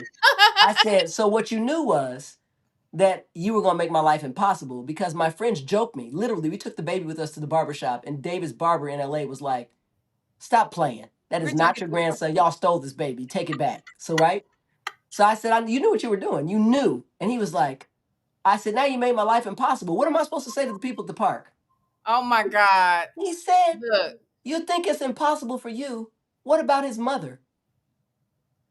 Look, I'm telling you, my mom, she used to get stopped in grocery stores and places because they thought I wasn't her child. They thought she had stolen me or she was a nanny or some mess like that. But let me ask you this before you go too. So is he okay, how do he and Lexi refer to the child? Is the child biracial or is the child black? There's been no reference yet. Okay. Because what you said to me, like, as far as I'm concerned, he's black. I don't care what he looks like. Lexi's not playing games. So Lexi's like, this dude has been tutored in he has to watch Roots. Like, it doesn't even matter. No, I'm not even kidding. So the what I would give my daughter credit for, which I'm clear is genetic, she is truly her. She doesn't try to change her hair. She's not trying to be a white woman. She happens to be very black, very educated, and very smart, and she just happens to have fallen in love with somebody who's fallen in love with her. He happens to be white, but he loves the snot. I would never trade him for anything. He's respectful. He's a great father. He's a great provider. He's a great helpmate to her. That's beautiful. He's just a good person. So for me, if your skin happens to be without melanin, then you're equal to Val. So we like you, Stay. Goodbye. Get off my. What? Why are you acting like that? So now you want to send me back to the plantation. You guys heard that, right? Call my friend Dave. Val on her own show said goodbye. Go back. That in my mind, what I heard was, okay, Brownie, go back to plantation. I'm the token on my own channel, though. Yeah, I see what happened. My edges came up while whatever. they were down earlier. Your hair is so cute, like that. My edges came up. So cute. We gotta have you back on too to talk about that orange man and the fact that they say he's gonna die in 3 to 5 months, and I've just been praying for He'll be dead. Hopefully it happens before January 1. Yeah, but here's the other thing. What I'm gonna invite you to, and I'm gonna invite all your audience. I'm gonna set a date this week. I'm gonna have a discussion. I'd love to have it here with you. That I'm bringing my mom on, and we're gonna talk about the estrangement issues. Oh, I would love that. Marla, come back. Yeah. I'll bring Marlene, and we're gonna talk Yes. about this whole adult and parent estrangement. I would love that. And I also want to talk to her about a little bit about mental health issues in general, because wasn't she a nurse? She was my mom was the psychiatric nurse at the Yes. VA, but she was also the nurse, nurse, the chief executive nurse for the VA for Southern California. Okay.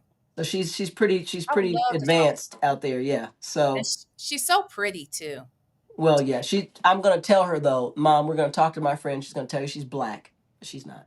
Oh my God. Y'all know this chat knows I'm black. Am I overcompensating? Am I trying? No. I mean, have you proved it to them? I'm just asking. I It's a mean, thing. I'm all It's about really facts. a thing. Can we see your 23andMe? Look, if you see my mama, if you were to talk to my mother, she would be like, "Oh yeah, this she's black, okay?" Because she wouldn't see it any other way. Let me tell you this, Marla. I don't think I ever told you this. I did not know my father was biracial till I was about to graduate high school. See, I didn't know. But you know bro, why I did didn't you know? not I realize thought I, that I you thought could I was wet your hair and the water would go to your scalp? Did you not realize that? my hair don't do that. Okay. I said if you wet your hair, water goes to No, your scalp. no, it does. Well, yeah. Oh, yeah. You saying it's a kink up? No, Yes, I'm saying that so when your hair is really nappy, you it wet it. is. We used to tease my son because he would dive in the swimming pool and it felt like the water would just sit on the top of his head. Honey, let me tell you. And so if I can wet your hair and the water goes straight to your scalp, Then I'm black. I got questions. No, I'm black. David, my husband has straight hair, He, and I'm he like, does. He has beautiful hair. and I said, I call him Black Cousteau. Not black. I said, bro, I said, why are you always trying to be the most militant with your little straight hair? Back up. If you can, I said you couldn't even grow an afro if you tried. Like, what are you doing? Look, I'm telling you, my parents were so pro-black, like all day long. I never would have thought that my dad was anything but just black. Did you have a mirror?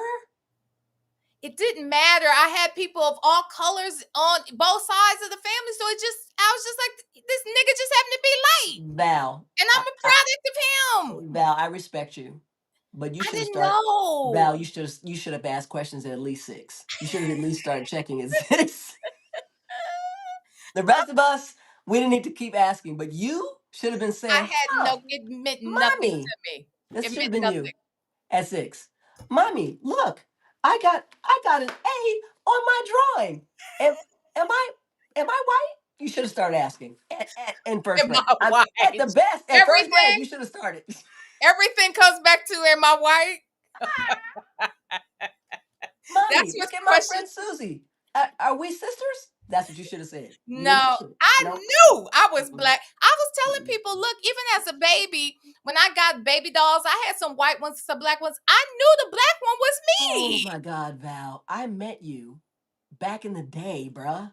Yeah. And I was like, I was wondering for myself. And I didn't think maybe Caucasian, but I definitely didn't think black. I thought, oh, Girl. and I did not do the hair test, but when you rolled up with your boy, I was like, Did you think my boy would be with a white girl? Well, I don't know. oh yes. Never mind, Oh forget yes. it. Oh Never mind, yes. forget it. Oh yes. Oh yes. You know, the dark chocolate ones are always trying to get to milk chocolate. They're trying to, it's always those that are, so it's all good. It's all good though, because it was about your spirit that we loved. It's all good. Well, thank you. Good. Golly. Anyway. So VLenore family, I'm gonna catch up with my family. Yes, do Thank that. you for having me. Let's Thank set a date this week. And I would love to have the estrangement conversation. Tell Yeah. all your friends, share with people because it's gonna be a really good one. Okay. Because this is something that, again, everything, and let me just say this, I never give advice. I always share my experiences, and I will never speak of something that I read or someone else shared. It's going to be something I've lived. Never. Okay. And I'm going to be, and I try my best to be as responsibly honest as I can, because my goal in life is not to expose people, shock people. I don't want to be a shock jock. I'm not trying to name drop and do all that stuff, but I am trying to share real life experiences that may impact you to help your lives be better. I don't want you to try to mimic Val. Don't ever try to mimic me. I don't need you to be me. I'm already me. You're gonna enhance my life by being you. Absolutely. Absolutely. And nobody can beat you at being you, you know. Well, there's a lot of things you can't beat me at. So goodbye. Goodbye. And pickleball is one of them, we know. Jamie What, Foxx, y'all? I'm looking for you, bruh. Come see Marla me. won the pickleball tournament, y'all.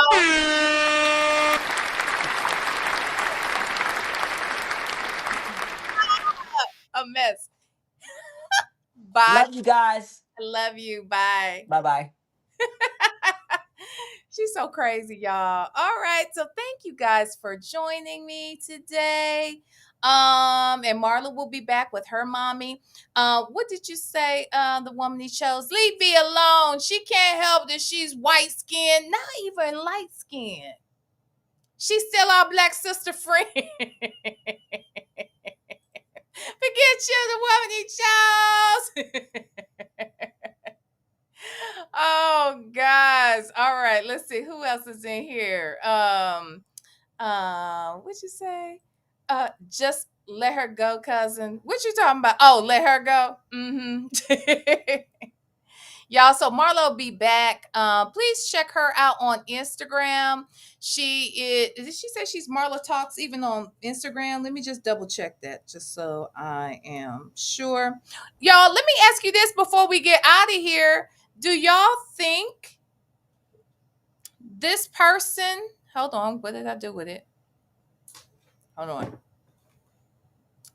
Let me pull it up real quick. Do y'all think, oh, that ain't it.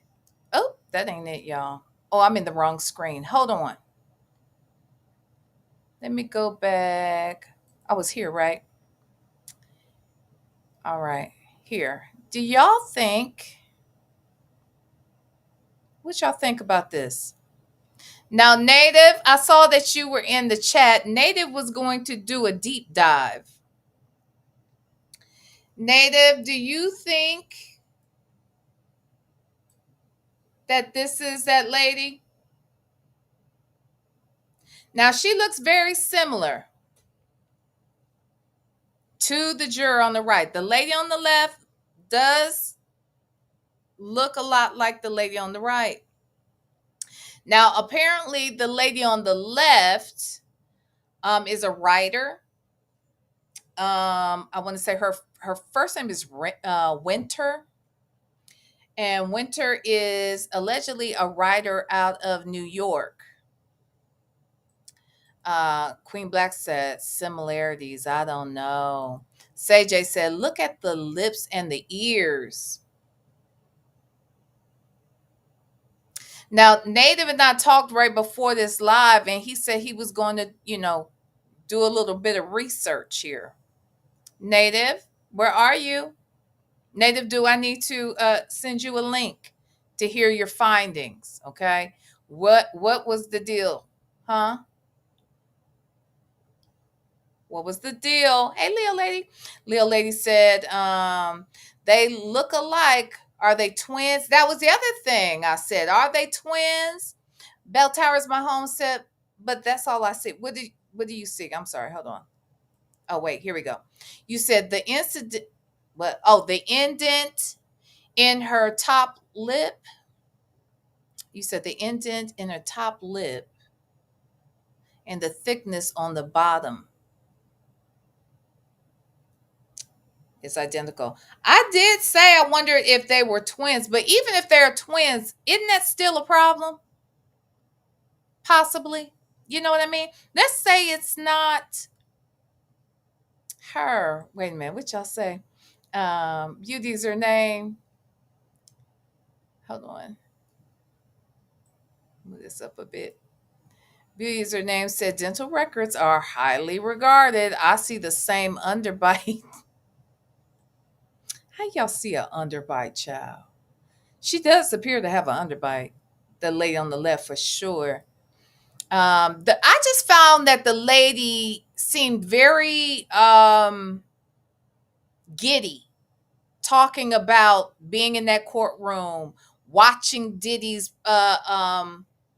reactions, him turning around to the to the jury and nodding, and that she too wanted to nod at the same things he wanted to nod at. And, she was just a little too happy to be there, if you ask me. Okay, the woman you chose said that the face shape is different. You think so? But the pic on the right was many, many years ago. Yes. And it's sitting on my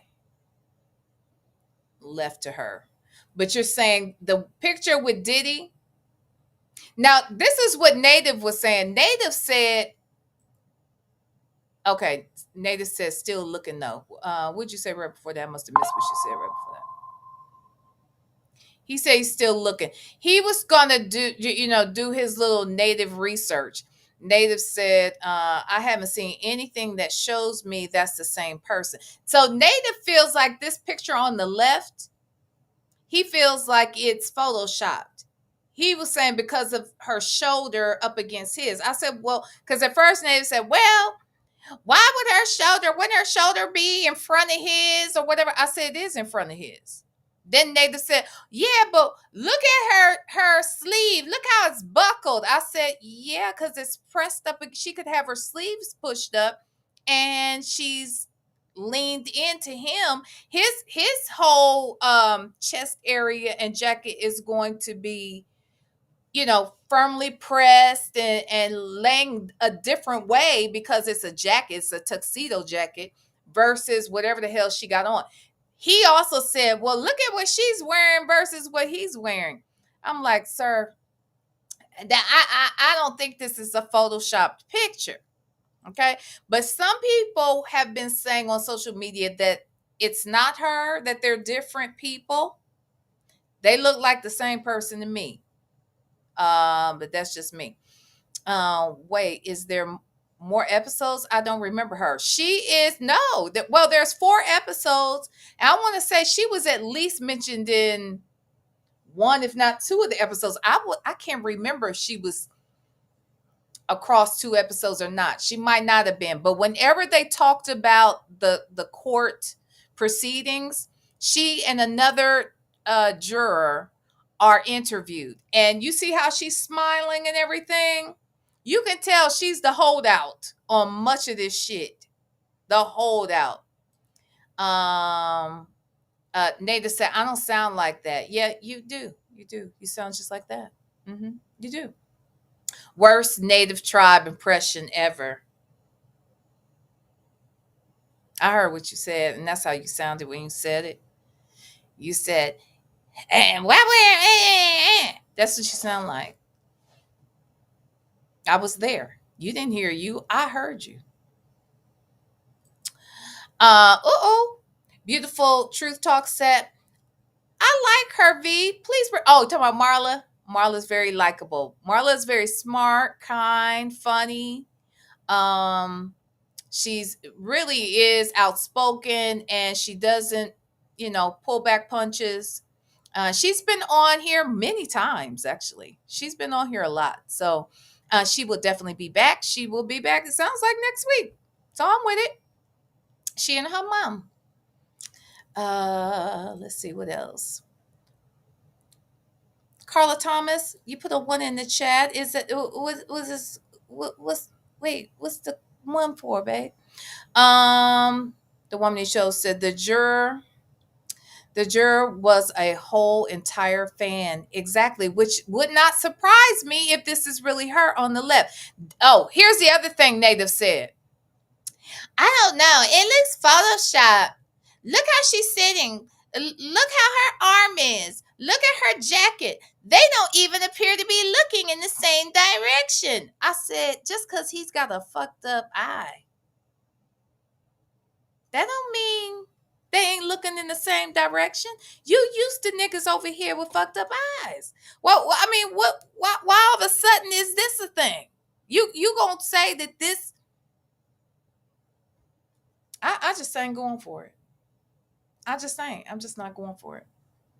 But yes, I do believe this is that lady. Baptize that ass. Wait a minute. Baptizer ass said, looks like two different people. You think so? Okay. Baptizer ass said, looks like two different people. A native tribe. Here you go in his feelings. I just said words out loud and I totally don't. I totally don't talk like that. You do. You said it. I just. How's that? Does that sound more like you? Wait. Wait. You said okay. I had to read it first and before I read it. She said, fucked up eye and mouth that won't close. That's true. That's true. If you notice when he was a baby, I noticed this about some of his baby pictures. His mouth is always like this.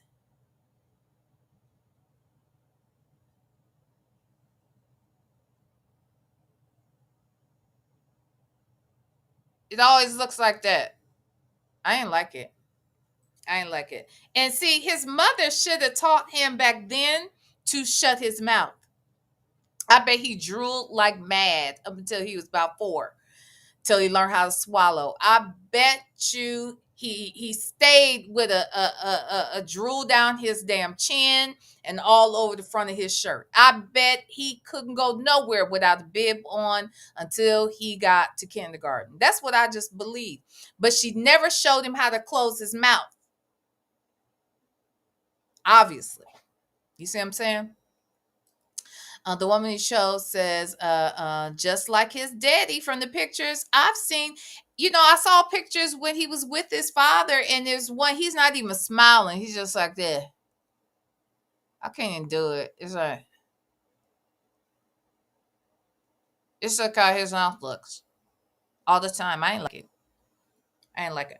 By the way, we were supposed to have another special guest. That's why I'm gonna change the thumbnail.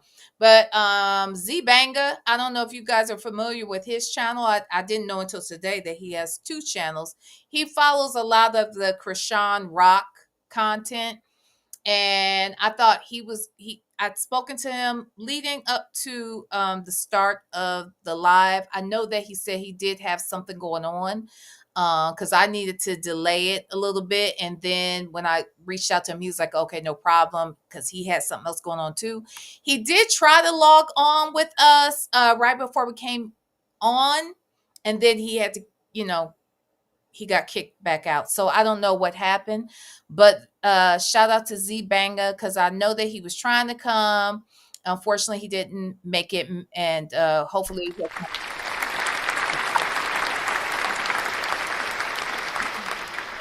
Banga. All right. So I'll change the thumbnail there. All right. Is his teeth too big? I mean, I used to think that, but I don't know. I don't know if that's always a good enough excuse. Yeah. I was gonna say something crass, but I'm not gonna do it. I'm not gonna do it. I'm not gonna do it. I'm not gonna let the devil win. Not tonight.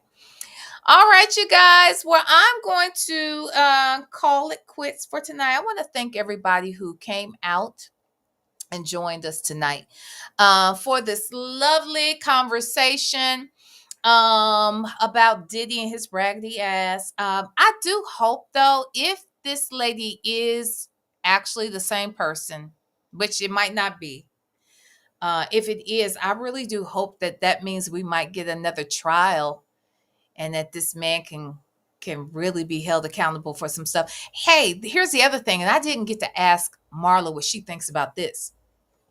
But y'all, has anyone thought that oh, that's right, y'all. I'm sorry. I got distracted earlier, by the way. Do y'all think that just maybe that the feds might have some other things in mind and in store for Diddy, just possibly? Is it possible that they did not show everything? Well, I believe that there's stuff that they had on Diddy that they really had to think about whether or not they were going to even bring forward because of how it might implicate some other powerful people. I think that's a possibility. But I'm just wondering, do you think it's a possibility they may still bring up more charges about some other stuff in the future? I don't know. With that said, let me apologize again about super chats. I really do apologize for not reading them earlier, and I saw them, but then I got distracted, and I apologize. Okay. So Bell Tower is my home. Set. Wait, am I early? I don't know when that was that you asked if you were early, but I doubt that you were. So there's that. But thank you for the super chat. Bell Tower is my home. Okay. All right. Rev off, aka Go Roro, says she has just become a member on tonight. Thank you for the member. I love it. I love it for us. Thank you so much, Rev off. Okay. Thank you so much, Go Roro. All right. And then here's this lady. Okay. Here's this lady again. What is she saying now? Okay. I think I'll try to read it. It says, whatever the issue is, he had enough money to fix his mouth, teeth, and his mammy wigs. Baby, I don't know what the hell's going on with them wigs. Okay. Now, as far as his teeth are concerned, I agree. I think he did actually have some dental work. The fact that he still refused to close his raggedy ass mouth, now that's something different. I don't know why he wouldn't close his mouth, but he did get his teeth fixed. Because, child, if you looked at his teeth back when Biggie was in his circle, when he really first got started, he had little chiclets, and they were kind of like, they weren't lined up properly. So that happened. But once he got them fixed, he still wouldn't close his damn raggedy ass mouth. Now, as far as his mama's wigs, I'm telling you, she and Evelyn Braxton buy their wigs from the same store. I don't know where, I don't know why, I don't know. I don't know what that's got. I don't know why. Like I said yesterday or the other day, they get yellower and yellower. They're not even the right color blonde. They're not even the best color of the best color. Uh-oh. Oh, wait, another one? Hold on. What am I looking at? Hold on, y'all. What am I looking at? Am I looking at the right thing? Did I just see something? Okay, maybe I didn't. Okay, I apologize. But no, I don't know where they're getting these wigs from, because they literally don't look real. Like, they really do look fake. Um Wait, there's another one. What am I looking at, y'all, out here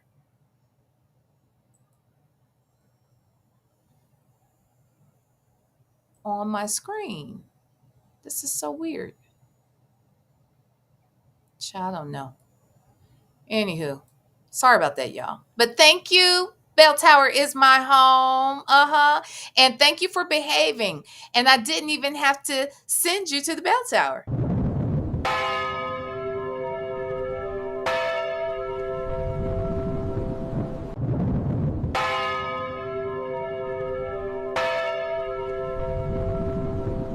Didn't even have to do it. Didn't have to do it. But did it anyway, because I'm sure you deserved it. But I love you. I love you, Bell Towers, my y'all. I do. Wait, what you say? Be the one. Be the one said, in the words of Charleston White, ignorant ass, I don't trust no grown man who can't close his mouth. I know that's the truth. I know that's the truth. Okay. But Diddy likes what he likes, so maybe that's why he can't close his mouth.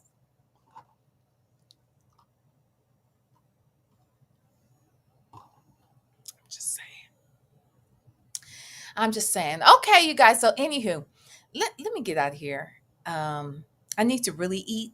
I ate a little something before I started the show, because y'all don't want hungry V out here. So, I need to eat now. What you say? Now you lying.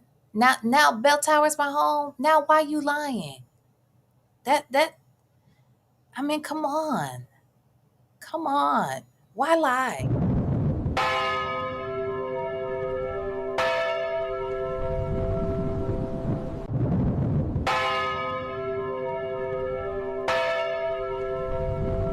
See.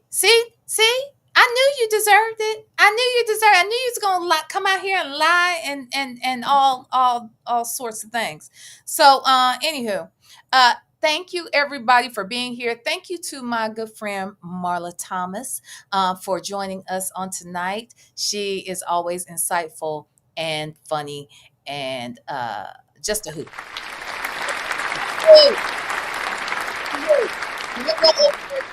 Out on Instagram because baby, when I tell you every day she goes live on Instagram or at least post something on Instagram regarding everything that's going on in our world right now, most specifically in America and most specifically where that orange guy is concerned. Okay, so go check her out. Her platform is really growing and I'm so happy for her because she deserves a platform. She absolutely does. With that said, I want to thank all of you for joining me on tonight. I hope you hit the like button on the way in. If you didn't, please do so on the way out. I also want to thank my moderators and all of you because I love you and ain't nothing, not a damn thing you can do about it. I'll see you tomorrow. Mwah. Smushes. Wait, it won't go.